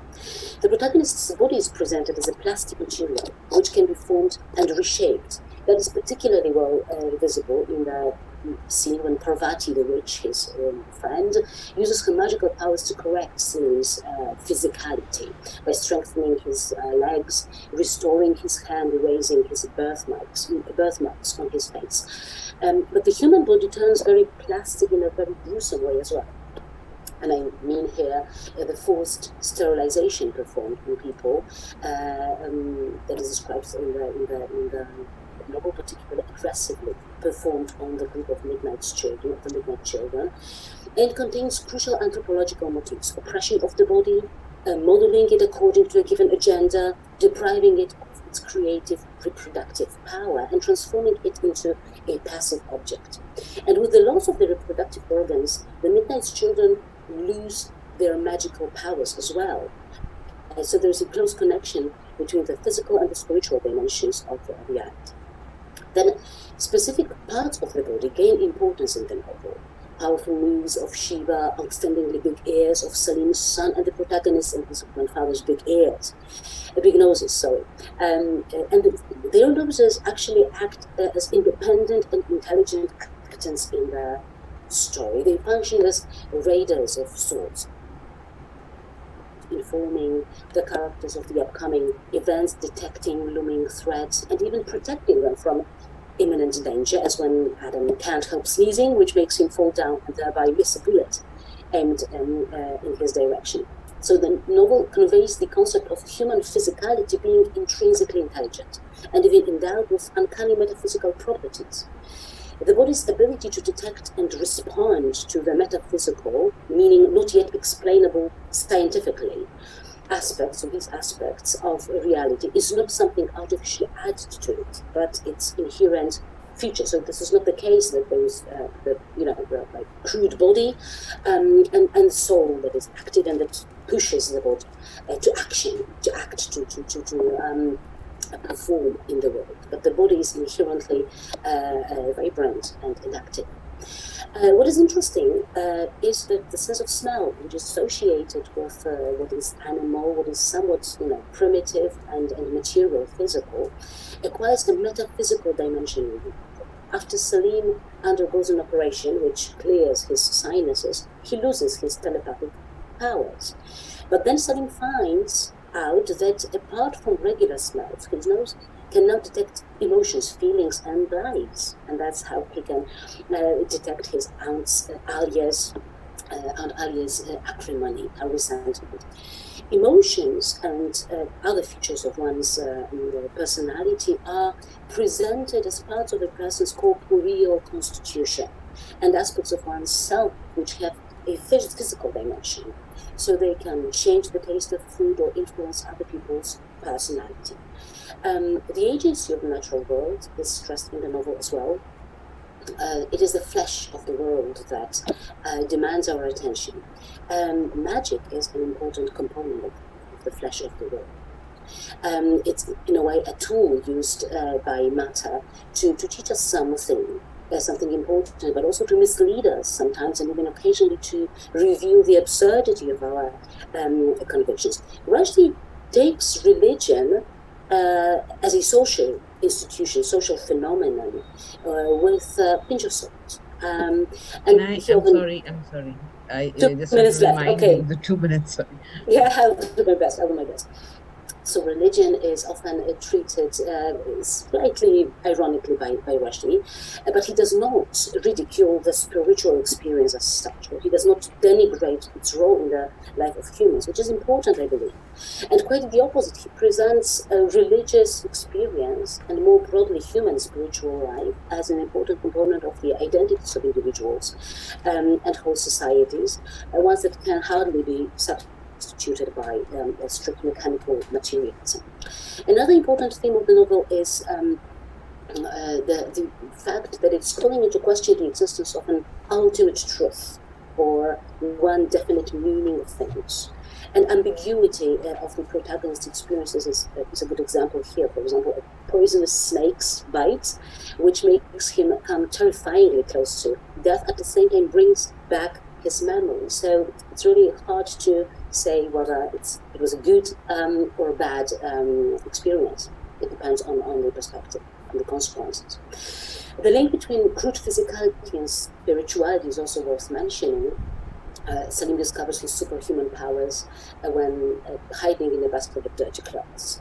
A silver spittoon is also an important symbol because it's something, on the one hand, it's something disgusting, it's something that we associate with rather disgusting contents, human saliva, and then it acquires the status of an heirloom, so it gets ennobled in a way. So there's this strange connection between the sacred and the profane as well. Maybe I would mention the issue of the language. That would be the last point that I'll make. Well, human language proves painfully ineffective in the novel. The novel describes a number of conflicts, small-scale conflicts within a family and international conflicts as well, but human language does not help people solve any of those problems. But Salim, the main character, detects within the plethora of various voices, he discovers a much deeper, purer, intelligible thought form, which seems far greater than any human language and which transcends the barriers of language. And when he discovers his ability to enter the thoughts of various people, he learns that people coming from different social or cultural backgrounds are inherently and intimately united by that pure thought form, which runs deeper in social, cultural, or religious identity. And there is this concept of humanity united by every individual's participation in the same material substance, a common material background, which might be a base for mutual understanding. So, to conclude, Salim is sort of kaleidoscope of human experiences. He's the everyman, or rather every human, and as such, he is also deeply interconnected or intraconnected, as Khalil Barad would put it, with the non-human beings. Geographical India, for example, which does not provide mere background to his existence, but is equally important participant of the ongoing process of mattering of matter, that is, matter constantly transforming and thus revealing its potential. And the overall impression one gets from the novel is the one of humanity being a structure comprising of individuals united by common experience, in which world's materiality, human corporeality, and the omnipresent spirituality of existence intermingle. Thank you. I believe I took more than 10 minutes. Forgive me, please. But these are the main points of my paper. Thank you so much. And these are all very fresh perspectives into familiar texts for all of us. And Maheshweta, can we have Debashish, is it... can she share a screen right now, or is... Yes. It's available, fine. So can you start your paper, because I've already told that. I'll just repeat the title. Her paper is titled Almost Humans. A post-human study of the creatures in the short stories of Satyajit Ray. Yeah, I did change the title a bit.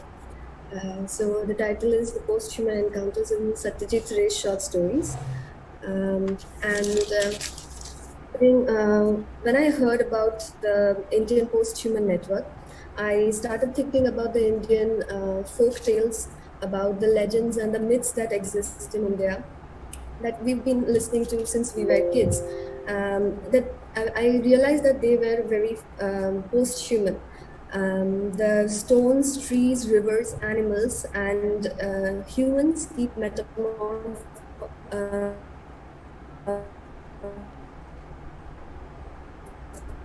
blessing or simply by the nature.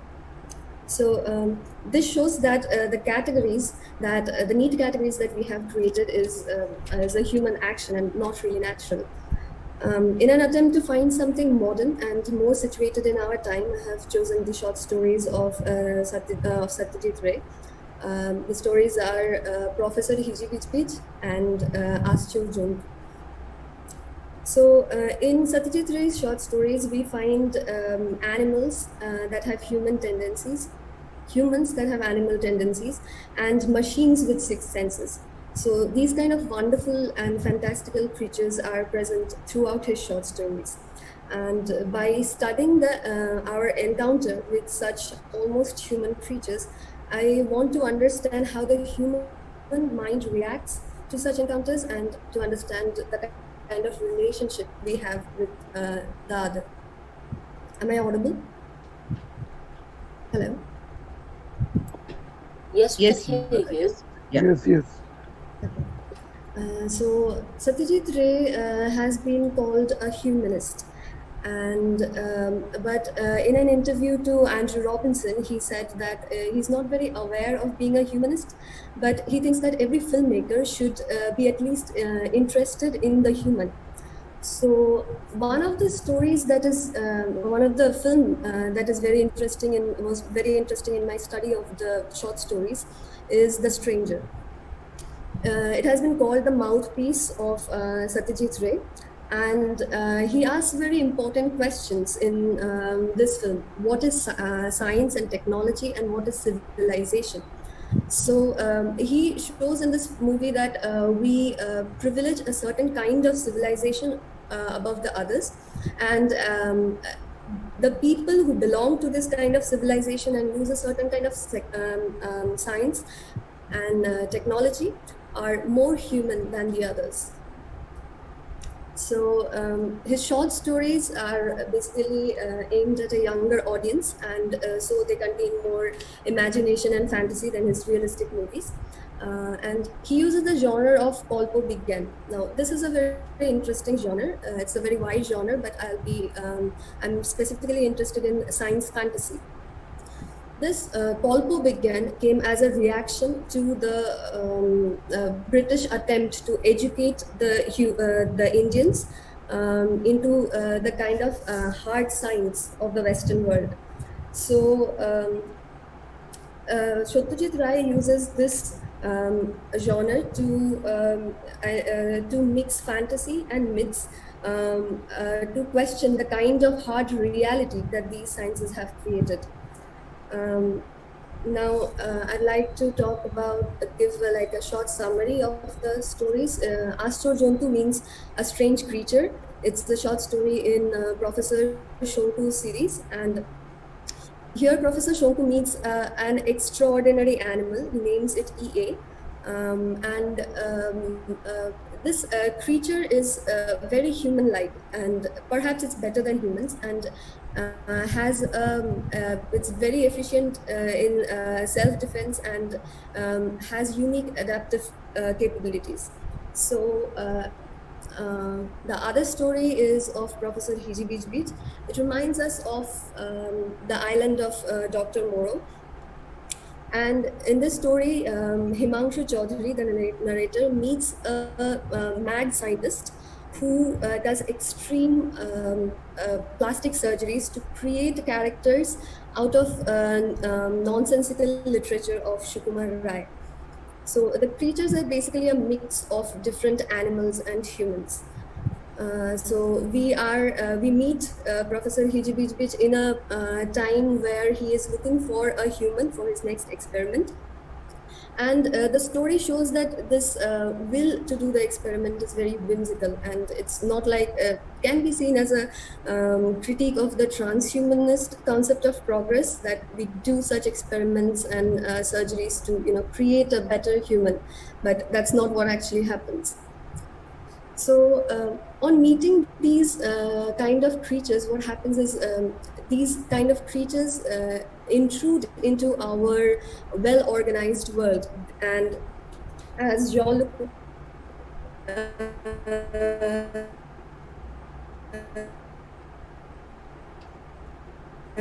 strange and surprising about itself. Now, on our strange encounter with these creatures, EA and Professor Hijibijbij, our first reaction is of surprise. Now, he also says that the intruder must be normalized, or else the coming of the stranger will always remain an intrusion, and it will never cease to be a disturbance. So to normalize, we need to classify and place the intruding creatures in their position.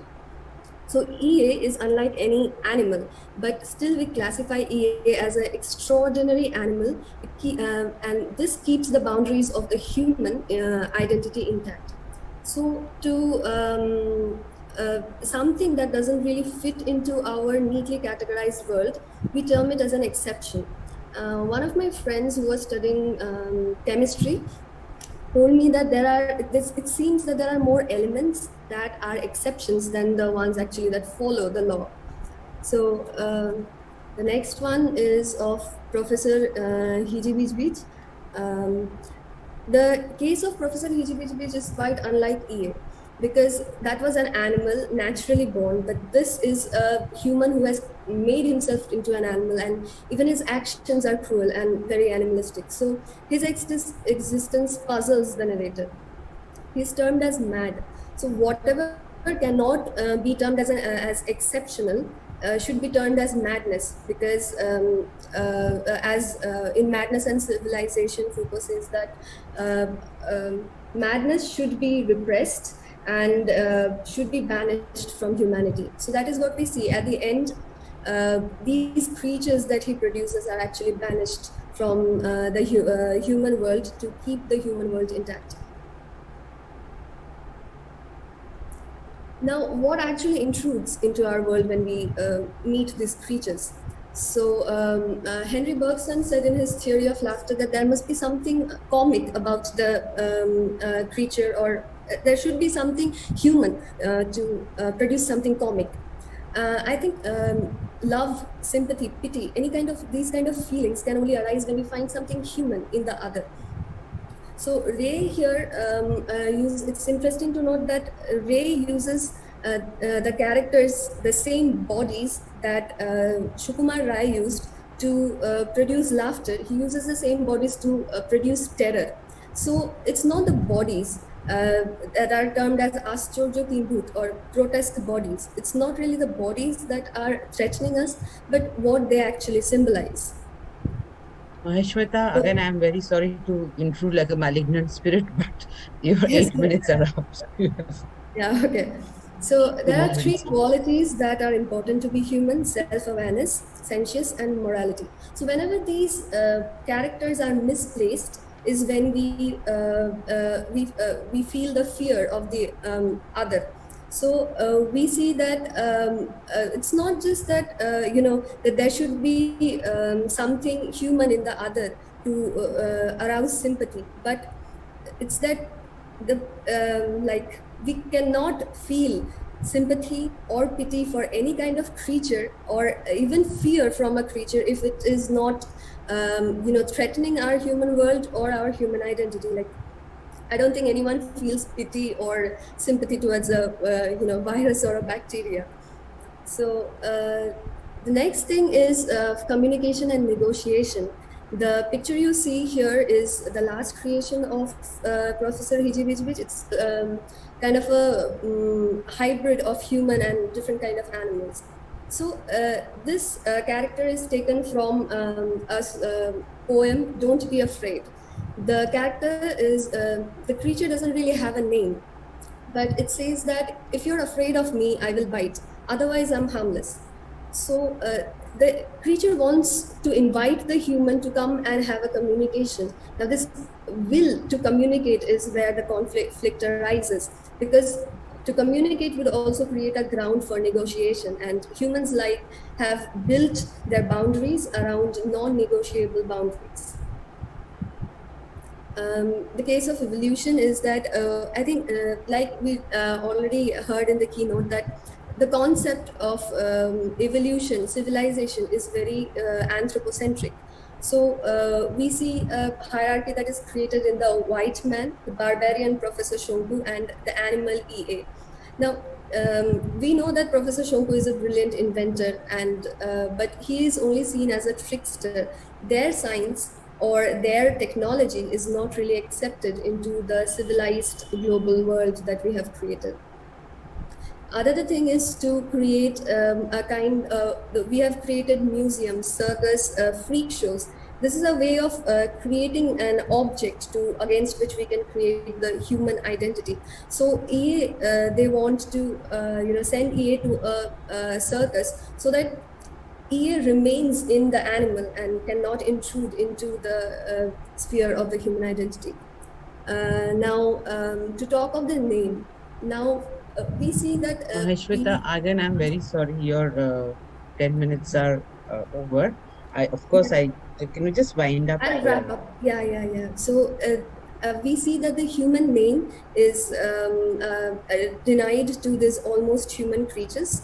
And they're mostly, we use descriptive name that again, to say extraordinary animal actually reaffirms the idea of the human, that no matter what happens, this creature is animal and not really human. Himanshu Chaudhuri at the end says that, I am Himanshu Chaudhuri, when he is again and again called Mr. Six Fingers. That actually shows his difference from the normal human being. The next, I'd like to study the poster that was used in Sunday Suspense. It's an audio book show, like a show in Radio Mirchi. Now, when we see this picture, it also reminds us of Michelangelo's painting, Creation of Adam. What is very interesting in this both the pictures is the gap between the fingers. I think this gap is what makes Adam human and the Father creator as the divine. So even when we see in this picture, there's a fondness towards each other in both the pictures, but the gap does not really, their fingers don't really meet. So there's always a gap. Now, keeping that in mind, I would also like to talk about the handprints that we see in the caves. So in these hands come to us like ghostly hand, trying to touch us to establish a kinship and say that, you are not alone. So they traverse through time and space to tell us that they are not alone. So I think the extended hand of the non-human is always there, trying to tell us about their presence. When we think of this in relation to the footprint of Friday in Robinson Crusoe, the footprint creates the conflict and not of a kinship, because this footprint has actually traversed the gap and has come into our own space. So I think when we see these pictures, I think we understand that how important this gap is actually. So by the study, I want to say that one is that we have built a very anthropocentric idea of what civilization is, what evolution is. And Ray says at a point that every creature has its own way of evolution and it helps them well to survive. And the space that is between the human and the non-human, it's not to be merged. If we merge them, then there will be, the harmony will be destroyed. The difference is to be kept, but we should remember that the differences are like, like season. The neat categorization of season is only done by the human, and it's the same with them. Certain similarities and dissimilarities are always there, but to say that we are more civilized, we are more evolved is a very anthropocentric idea. So I think Ray's understanding of the human also helps him become more post-human, and he extends his humanity to beyond the human. Thank you. Thank you very much. We will move directly, as I said, to the fourth speaker of this panel, Shobhik. Can you stop the screen sharing? Yes. Right. Shobhik here. So our last speaker for this panel is Shobhik Kaur. He is a PhD research scholar at IIT Hyderabad, and his paper today is The Sacrilegious Goddess, D.T.S. The Goddess Project, and the Intersection of Post-Colonial and Feminist Posthumanism. Over to you, Shobhik. And 8 minutes and 10 minutes. Thank you, Professor Sarkar. Right. Am I audible? Yes, you are. Right. Thank you. So let me just share my screen. I have a presentation to share. Okay. Please do tell me if this is visible. It is visible. It is absolutely visible. Thank you. Right. Thank you very much. So without further ado, just let me jump into the presentation since we do not have much time. So since January 2021, I have been carefully following the controversy around the technological solutions proposed by the government of Madhya Pradesh, a state in India, to safeguard women's security. It was proposed that working women would have to register at local police stations and their movements would be tracked thereafter. These proposals elicited a lot of criticism, and I was intrigued by a particular opinion piece which argued that yes, we do need a re-education of gender to address the questions of sexism, patriarchy, and objectification, and that for this, it was only necessary to go back to the classics, to the mythical narratives of the Hindu goddesses in ancient Vedic literature.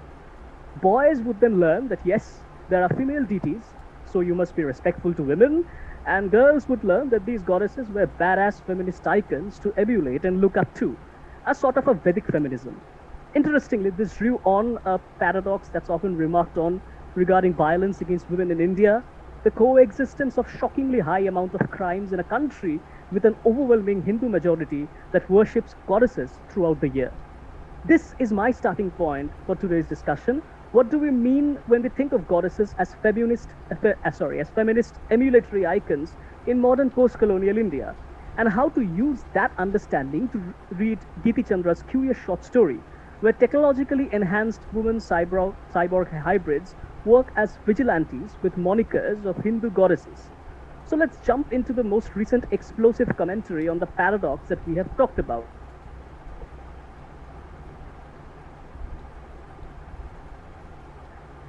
The abused goddesses, with three Hindu goddesses, Durga, Saraswati, and Lakshmi, were featured in traditional Indian calendar art styles, but with one key difference, as you can see, their faces bore the marks of assault. They were portrayed as victims of abuse, visceral in their victimization. Critics like Nicole Edohoeket observed that this provocative campaign was geared towards stimulating conversations on particular fetishistic approaches towards goddesses that has long been part and parcel of post-colonial India's approach to anti-colonial nationalism and gender thought.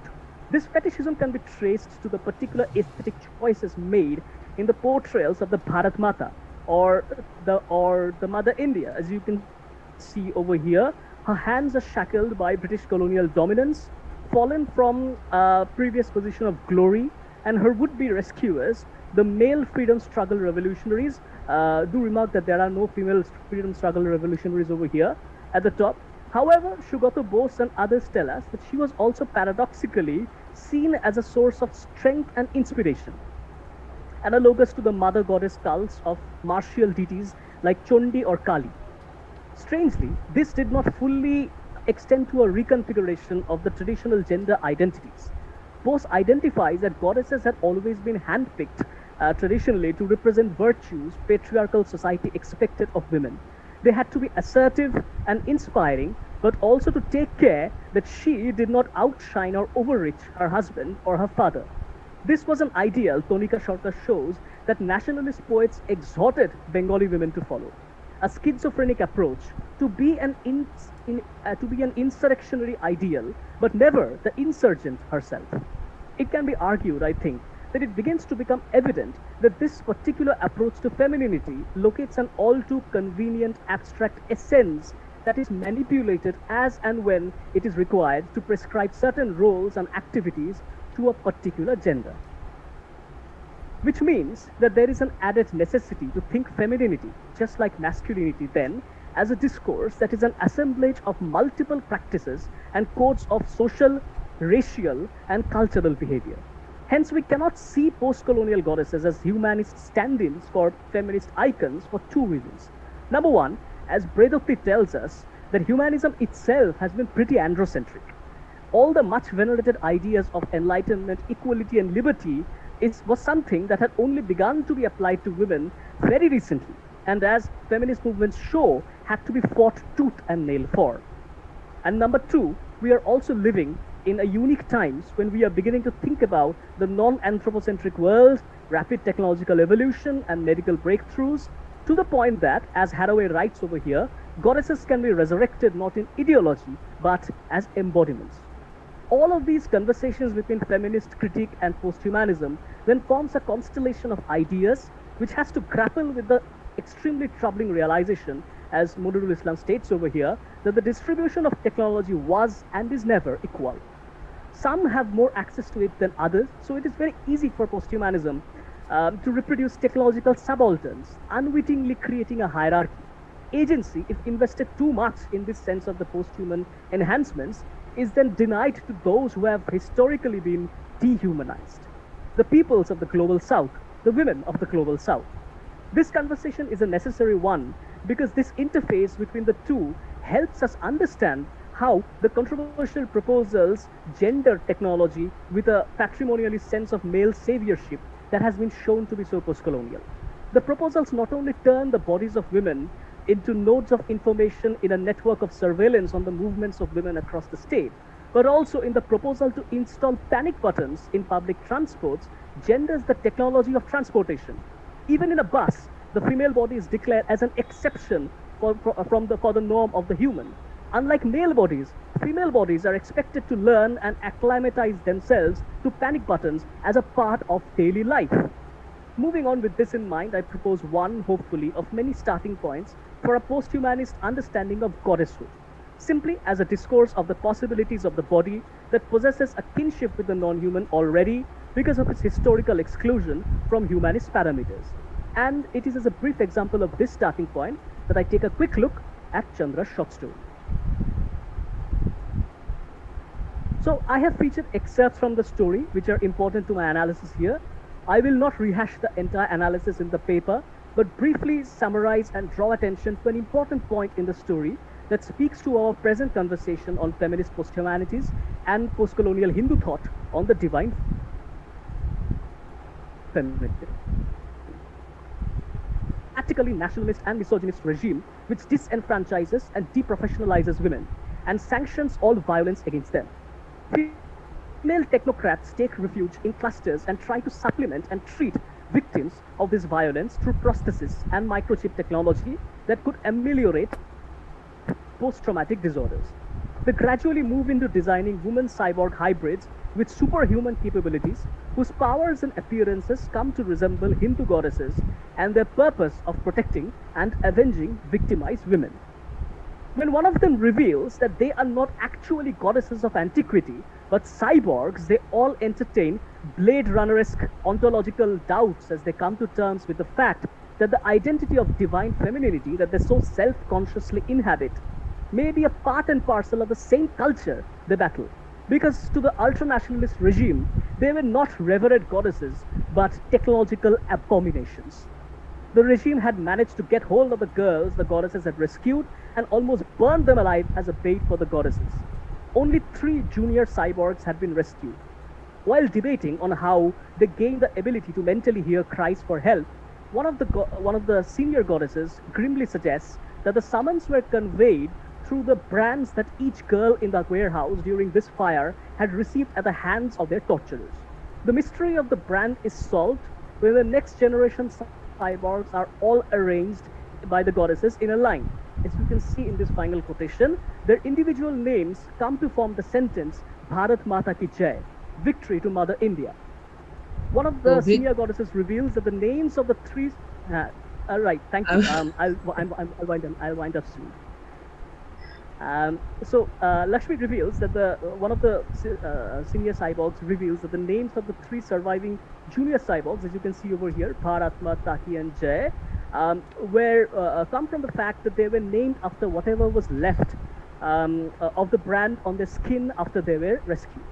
Their identities are colonized and rewritten, ironically, by the anti-colonial nationalist figure of the Bharat Mata. Chandra ends the story on a note of ambiguity. On one hand, Lakshmi proposes to one of the senior cyborgs proposes to resolve the problem by embodying the meaning of Bharat Mata, as you can see over here, as an insurrectionary ideal, as opposed to the schizophrenic space allotted to Bharat Mata by Indian patriarchy. On the other hand, Bharat Mata is still a signifier that is invested with the same sense of the divine feminine that could not stop and even contributed to the rise of the fanatically misogynist, ultranationalist regime that had created the dystopia in the first place. To conclude with a few inconclusive remarks, while the feminist post-colonial posthumanism in the Goddess Project does attribute to technology a sense of great agency in a dystopian novel, in a dystopian world of fanatical misogyny, the recasting of cyborgs as goddesses retreats from possibilities of rethinking gender roles and identities, as well as colonial and post-colonial constructions of femininity. However, at the same time, we must be careful to acknowledge that in the grim survivalist horror of the story's India, there might be little space for something else. Whatever agency the goddesses actually have in the story, and whatever the rest back by fighting back with their enhanced capabilities, is certainly cherishable in a world like that. It can certainly be read as an example of possible imaginative replies to the patriarchal state's attempted technological solutions to the questions of women's safety, solutions that allied the far more important need to start at the roots of the problem by re-education for gender equality and changing the culture of sexual objectification. I think my internet connection is not very well. I have also lost the connection to my camera. I apologize for that, but I have finished reading my paper, and thank you. Thank you so much, Shobhik, and thank you to all the speakers. I've not talked about the papers because I thought let's finish our presentations before we move to the discussion section. And as we saw, all the papers were rooted in literary texts, but they, through the lens of literary texts, they looked into the multiple ways that and explored the boundaries and possibilities of the posthuman, obviously focusing, since the conference is about India and posthumanism, focusing on texts which are located in India. I would open the session for discussion or questions. Maybe the presenters have questions to each other, or is there anybody from the audience who would ask a question? I see a lot of praise for all the presenters in my chat box. So, if I may say something, yeah, may I? Yes, sure, Margaret. Thank you, Shobhik, for your presentation. I was deeply touched by your comments, by your description of the situation, that painful situation connected with the treatment of women. I must admit that I was totally oblivious to that, and well, based on Rushdie's novel, my idea of the position of a woman in the Indian society was very much different. Well, he stresses a lot this attitude of respect towards women. I mean, the mother of the family seems to be very important, have this strong position of the family's head, is very much respected by her husband and her children, looked up to, really. And my idea was that, well, that must be true for the whole nation. And here I learned more about that, and I just wanted to ask if I don't know, if just one of the two is true if there's really a huge problem with the sort of respect for women, with how women are treated, or maybe these two coexist. So on the one hand, maybe the mother of the house, of the family has the woman who has already given birth to children has this like a higher position in the society, whereas when you are younger, inexperienced woman, you don't have this this position of respect. You don't sort of deserve that much of respect. Or maybe I don't know what to make of that. What to make of this discrepancy? Do I understand it correctly? Does this respect for women depend on your position in the family, on age, probably, or maybe something else? Chaudhuri? Thank you. Right, thank you very much for that observation. That's a very interesting question, actually, because if you put this side by side with Rushdie, obviously many other questions can also be thrown up regarding this. But I will say that if we consider respect as rooted in a particular discourse, which chooses certain things for which one is deserving of respect, and certain things for which one is also not deserving of respect, right? So the moment when you think of respect, you also have to think about the antonym, right? Disrespect. When you think of who is deserving of respect, you also have to think about who is not deserving of the same kind of respect, and which obviously means that you are making certain conscious choices on which to base that respect on, right? Now, when we think about respecting women in India, the respect that women have in Indian society with regards to these certain choices, I will first of all talk about the fact that these vary deeply across states, cultures, and linguistic communities in India. So what might work for West Bengal as such might not work for Maharashtra, or even within West Bengal, what might work for the urban space of Kolkata as such might certainly not work for North Bengal as such, right? So these are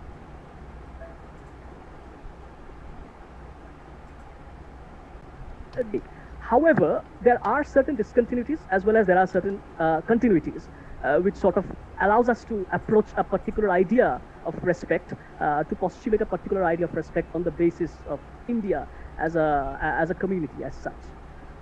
And I will say over here that when you think of respect being given to the mother, as I have talked over here about the Bharat Mata, about the mother goddess cults as such,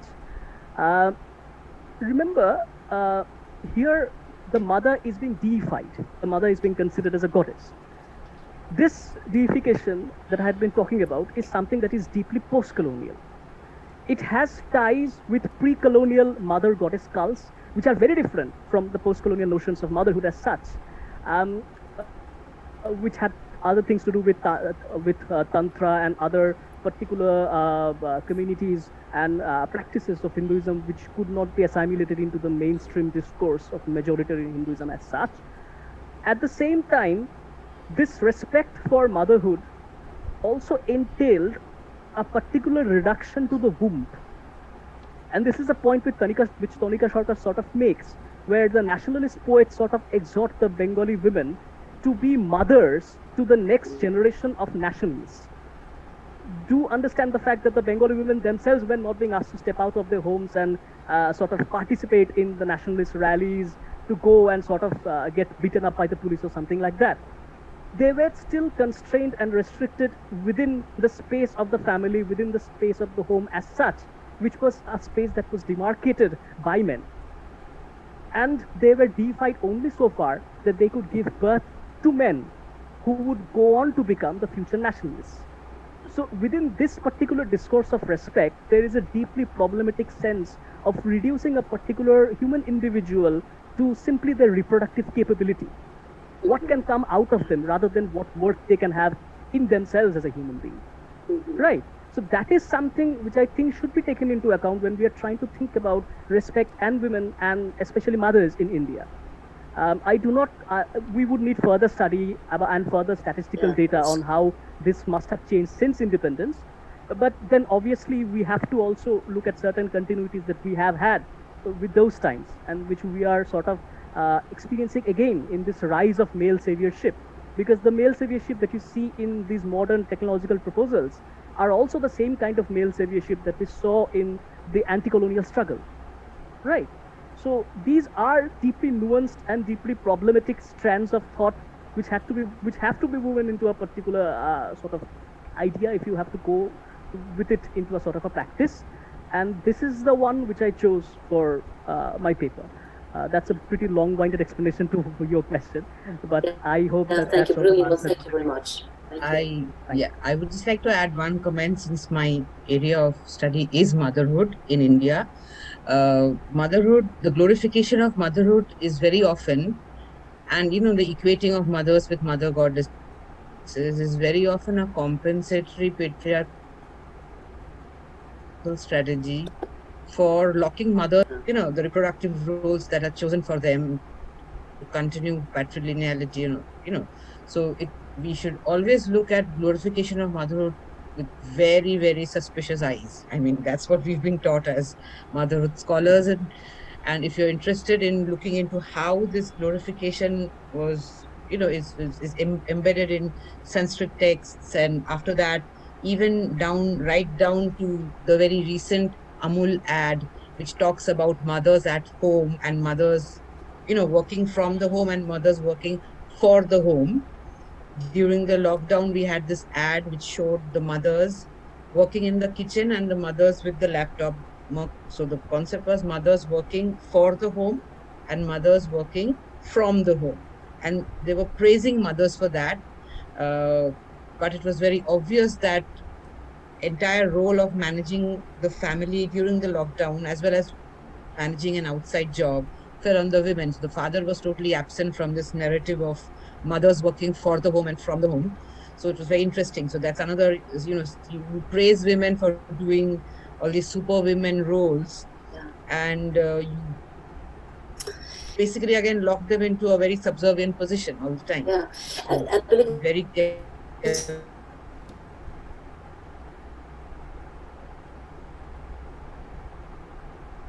similar Christian culture, and Poland is a famously very Catholic country, and I it just made me think about the position of Virgin Mary, Mother of Christ. I mean, she is venerated in the Catholic Church in Poland very much, so but only as a Mother of God, Mother of Jesus Christ. I mean, there is nothing. Obviously, she's venerated as the one who is pure, who is devoted to God, who is like the paragon of all the greatest qualities of the human being. But ultimately, the greatest achievement is giving birth to Jesus Christ. And only as long as she is the mother of the human form of God, is she worth appreciation? Is she worth noticing? Is she worth the cult she's given? So thank you. Very interesting things. Thank you. Thank you, Shobik, for your response, and Malgorzata for your question. We have one more question from YouTube for Maheshweta. It's by Priyanka Pataku, and Maheshweta, I'll read it out for you. You said that the idea of evolution is anthropocentric, but doesn't this evolutionary idea also establish the root of human beings in the animal world? Did you get the question? Yes. I have a connected question. Yes, Shamrat, please add. Is it to Maheshweta, so she can take both the questions? to Moshin. Like, I was also wondering when as a child, when I read very young age the stories of Professor Hijibijbij and many of the Satiric stories, there is a very strong element of uncanny in the Freudian sense of something which is very familiar but also unfamiliar at the same time, unhomely. So I think something which is homely is also unhomely at the same time, and the question which just you read from the YouTube chat box is also suggests that the human is also rooted to the animals. The human is also kind of animal. So and there is a tendency to negate the animal, to define the human and as the other of the animal, and to negate that. And whenever that fails, that project fails, that continuously, I was just asking that how it is not only do you think, Moshe, that Satyajit Ray celebrates this post-human, or he also imbued this fear? Because as a child, I used to get very afraid. I must admit, yeah. That's actually a very interesting observation, which even I felt while reading his stories. So, to the first question, yes, evolution, the theory of evolution does connect us to the human, to the animal world. But I think every theory is, as we know, is again, kind of morphed into a kind of theory that supports the, majority sort of an idea. So the popular idea. What happens is, I think we study this in a very young age in our school, the march of progress of the human, from a round kind of bent spine to actually walking upright. So that's a march of progress, that we were, animals, we were related to them, but we are still related to them, but we have made a progress. We have made a progress further from them, and we have been more developed. We have been more evolved. So even though we have a kind of connection with them, we are better somehow. So another thing that Professor asked is that, does Satyajit Ray celebrate the post-human? I think yes. There's another story of this Frankenstein, Professor Shonku and Frankenstein. So what happens in the story is, we know what happens in the real story. But what happened in Professor Shonku's story is that he, brings to life a surgeon. And this surgeon is not seen as someone who has come back from death and, is sort of uncanny. This is the same person. And this person is again accepted, and he is asked to go back to do his, work. So that is one instance. The other instance is, I think, of the incident with Mriganko Babu. So what happens in that story is, this man starts to, feel that he comes to suddenly know that we are related to the animal, and then he starts thinking, how can we be related to the animal? And he spots the similarities on his face with the ape. He goes and sees the ape, and the more and more he sees the ape, he slowly starts acting like the ape. So there's a kind of connection that is established, and ultimately people also call him mad at that time. Why are you acting like an animal? Why do you think that you're an animal? We were, but we are not now. So, and at the end, he's found at a museum, lying in front of an ape, and he's in the form of an ape. But and Professor Mriganko Babu goes missing. So he has become the animal while thinking that we have a connection with the animal. But it is also seen, people fear this as a kind of atavism, going back. So we realize that, okay, they are different. We might have the same roots, but then we are different, and we have developed into something. But I think, yes, Satyajit Ray actually celebrates this kind of connection that exists with the non-human. Thank you, Sucharita. Again, was a very fascinating. All the 4 papers were very interesting. We have a comment from Onindo. I will read it out. This is truly fascinating. I wonder whether we could re-evaluate motherhood by looking at grey langur mothers who often hold up their offspring to be killed by male langurs to save themselves from injury and or death, an idea that appears in Shakespeare or in the narrative of Medea. The term that Moheshita's response brings to mind are the words primitive or advanced, this is a slightly different comment, which are occasionally used in evolutionary thinking and which are markedly anthropocentric. I will open this question to all 4 of you. Anybody wants to answer? I'll just again pop in and say a bit that the grey langur mothers you are talking about would definitely be classified as bad mothers from the point of view of patriarchal motherhood, because there we project sacrifice to be the ultimate maternal virtue. So this kind of self-preservation or instincts of selfhood, we can say, is very much anti-motherhood. So, so these are bad mothers, but I'm very, very personally very attached to bad mothers. So I would be totally thrilled to read about the Grey Langur mothers. Thank you. Anybody else, any of the presenters want to comment on what Anindo started as a debate here? Just to add one line, I often use this example when I talk to people who are criticizing women for certain things they've done, to say that there is an evolutionary biology behind it. And I think we should look at it in context and not as ideal humans, as different from non-humans. So that's why I couldn't resist giving that example. Thank you. No, it's a brilliant example. I'm going to use this later on. See, we have animal kins who are like this. So thank you. Right. So anybody would like to comment or any other questions that you have? I would just like to ask something. Sucharita, this is Monirul. Yes, Monirul, please.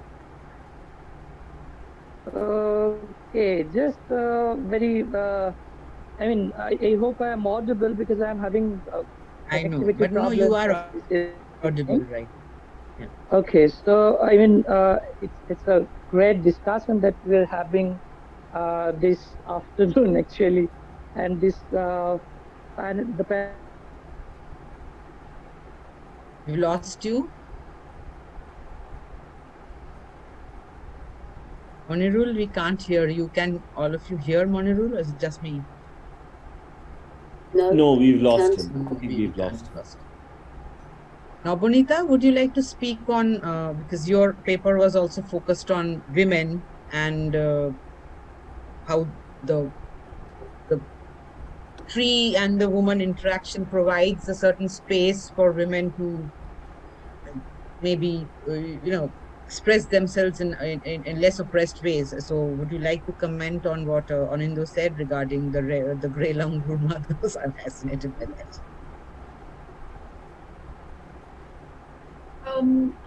For me, definitely, if I agree with ma'am, whatever ma'am said, that in Indian society, at least, they would be considered a terrible mother, but perhaps me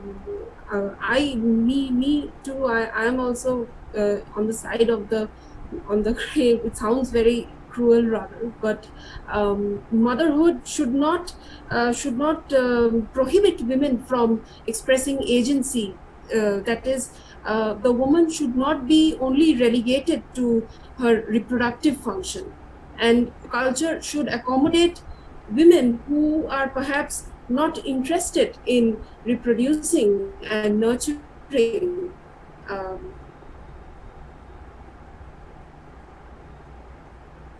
In the female langur, perhaps it will enable greater identification, not in a demonic sense rather. I mean, the patriarchy will certainly consider them as demonic, but it definitely opens up a space for the instances of motherhood in nature definitely provide a greater space for women who do not wish to follow the traditional roles of motherhood, or even engage with motherhood as has been prescribed by patriarchy. So right now I can, that is my response, because I haven't studied much on motherhood. So, and it is definitely an interesting area of study, and the roles of women, especially in Indian society, when respect is accorded only to a mother, or rather only to the married woman, because even in the flowering tree, the young woman is restored in the house of her older sister-in-law, who is already established in the sense of having a husband and having property. So she doesn't pose a threat to the young woman as the younger sister-in-law faced a threat from the bride. So it is indeed an interesting question, and it deserves greater study and papers. So I'm so glad we found all these spaces for transgressive women to exist at these liminal, spaces between animal and human, and between Absolutely. the botanical and human, which was there in Nobunita's paper. So I'm very glad. We have one more comment by Shobhik. He's put it in the chat box. I'm sorry, Monirul, we missed your question. So he says that the example of the grey langurs is fascinating. I think they're also considered sacred in many parts of India, aren't they? In that case, how does one reconcile this bad motherhood with this sanctification? Or has Hindu discourses never thought about it? Hanuman is a male monkey god. Are there any female monkey gods? Could I respond to that, Dr. Sarkar? Yes, please. It's up to you. Yes. So I just wanted to make two comments before coming to Shobhik's comment. I just wanted to add one justification. It's an interesting idea. Why do male langurs want to kill these offspring? The reason is that they are not the fathers. This typically happens when new groups of males take over a group, and they clearly do not want to take care of somebody else's offspring. So they go about systematically, not very commonly, but occasionally, they go about systematically killing the young, and immediately the females start cycling again. They become receptive, and then they have their own young with the new males. Now, often, if the female protects her previous young, they are attacked, which is why I think they have learned or evolved to offer their own offspring so that they can live to have another offspring later, right? That's the reason. Now, the reason I'm mentioning this is because when I was in my undergraduate days, I did a very quick study with very small number of families as to what led to the acceptance or rejection of a daughter-in-law coming into the home if the son was marrying a divorcee or a widow. Right? So this is a second marriage. So what prevents the parents of the son from accepting such a woman? And I had these three hypotheses. It could be that she's not a virgin. Second, that there's a stigma of divorce or of widowhood. And third could be that she has children from her previous marriage. And it turns out, and I'm not going to do a quantitative analysis of this, it turns out that for a significant number of families, it was the children. And if she was willing to leave behind her children from a previous marriage, she was often accepted into the family. And this is exactly, and I hate to draw a comparison, but this is exactly what I think the langurs are doing, right? They don't want to invest in bringing up someone else's children. Right? And I think that's something that we should think about a little more. But coming back to Shobhik, yes, I think there are no female non-human primate goddesses. That's of course one thing. But let me also tell you that much of the deification that we do of non-humans is typically attributed to themselves. And this is true not only when we talk of gods, it's also true when we use in the Panchatantra or in the other literature, when we use, or in folk narratives, when we use non-humans, often rather than being non-humans themselves, they reflect much of what we want to say about humans, that they appear in non-human form. Very rarely are non-humans themselves. And I think this requires another sort of set of analyses to highlight this. Sorry about that long response. No problem. So I'll just look at it was really interesting, and I found, although we had a lot of threads in our conversation, I think all of them ties up to the panel title of Alternative Humans. So I'm glad we could kind of combine all of that together and finish where we did finish. Since we don't have any more questions, and just one comment, if I may, just to finish. Thank you for mentioning the word primitive. I just want to stress the fact that primitive, apart from this negative dimensional meaning, also has a positive one, meaning the basic, like the grassroots. And if we look at the word from in this meaning of the word, then it's like color changes slightly, because it makes us think about what is at the basis of our existence. So in that sense, this the behavior of the monkeys, appears very rational, right? And the behavior of the bad mothers who sacrifice their children for some reason may also have some rational underpinnings. So, yeah, maybe that's yet another meaning. Thank you. Sorry, I don't prolong this. Thank you. No problem. It's lovely. Right, I agree with you thoroughly, Shobik. It was a very encouraging, enriching discussion, and I hope we get together again at some point of time and continue, because conversations don't really end. Hello? Yes. Actually, to everyone. So in my study, I found out that most of the time when we were trying to think about the non-human or present a non-human perspective, what was used is, they use anthropomorphism, right, to see the tree as human, or spot this human characters in the other. So and then in the keynote we talked about thinking outside of the human perspective. My question is that actually possible?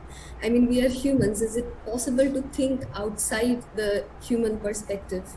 Because even when we are doing this anthropomorphism, we are actually again thinking of them as humans, and then thinking what they would think. So is it possible to think from the human perspective?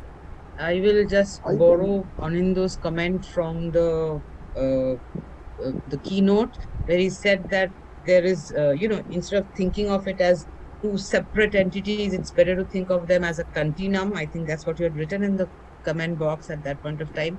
So if we think of the non-human and the human or the post-human as a continuum, then it will be easier for us to transition from one to the other and not be, blockaded by a binary which we have constructed ourselves. I don't know whether that answers you, Maheshweta. Anybody else wants to? I just want to make a comment, like to Maheshweta, that we cannot move beyond the category of being human. It is always a human perspective, but we should also acknowledge the limits. I remember Derrida's beginning of the animal that therefore I am. It was a very interesting beginning when a person is naked in a room and looking at a cat and was thinking whether the cat can understand my nakedness. So this humility should be there in the human, that whether I cannot understand the animal, it's a failure of understanding also. I understand the animal the way as a human, but that is not complete. This incompleteness, this finitude of understanding should be there. I think that in a way will be an answer. And if Dr. Shobhrat, if I could just add, if I could just add to Shobhrat's comment, but on a slightly more positive note, I will talk a bit in my talk on the 11th on how we've been exploring methodologies to really understand intentionality, referentiality, perhaps, if I may use the term, alternative consciousness in non-humans, and we are startled to see that they have social concepts. They have social knowledge. They are able to categorize other members of their group in ways that go beyond themselves. And so, while I completely agree with Maheshweta, and this reminds me of Thomas Nagel's famous essay, What is it like to be a bat? And his answer was that we will never know. But then, coming to think of it, Maheshweta, will I ever know what it is to be Maheshweta? Will you ever know what it is to be Anindo? So I think we have these kind of limitations even within the human species, trying to understand each other, trying to understand the qualia that each of us feel is limited. It's limited, we can imagine, but I do not think we can ever have evidence to establish it. And I think this, therefore, continues into the non-human domain as well. If I never spoke, if I never heard anything, if I were dumb and mute, and if you got to know me only as that, would you call me human? Or would you just say that I have ears which are human and therefore I'm human? Or would you look at my intentionality or the apparent lack of it when you study my behavior?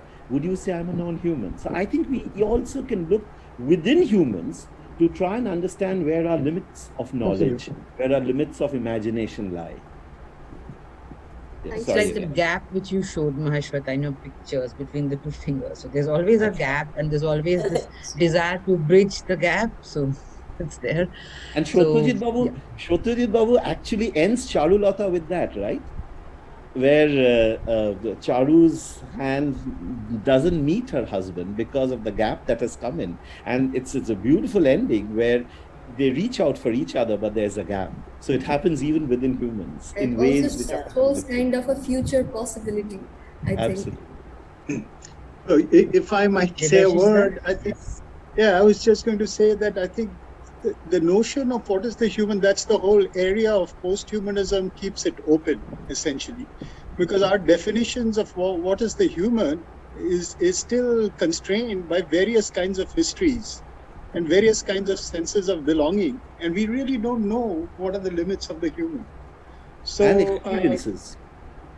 So I think to keep both those things in mind, the fact that whenever we say we are always speaking from a human point of view, what human point of view? I mean, which human point of view and whose human point of view becomes the question. Very true.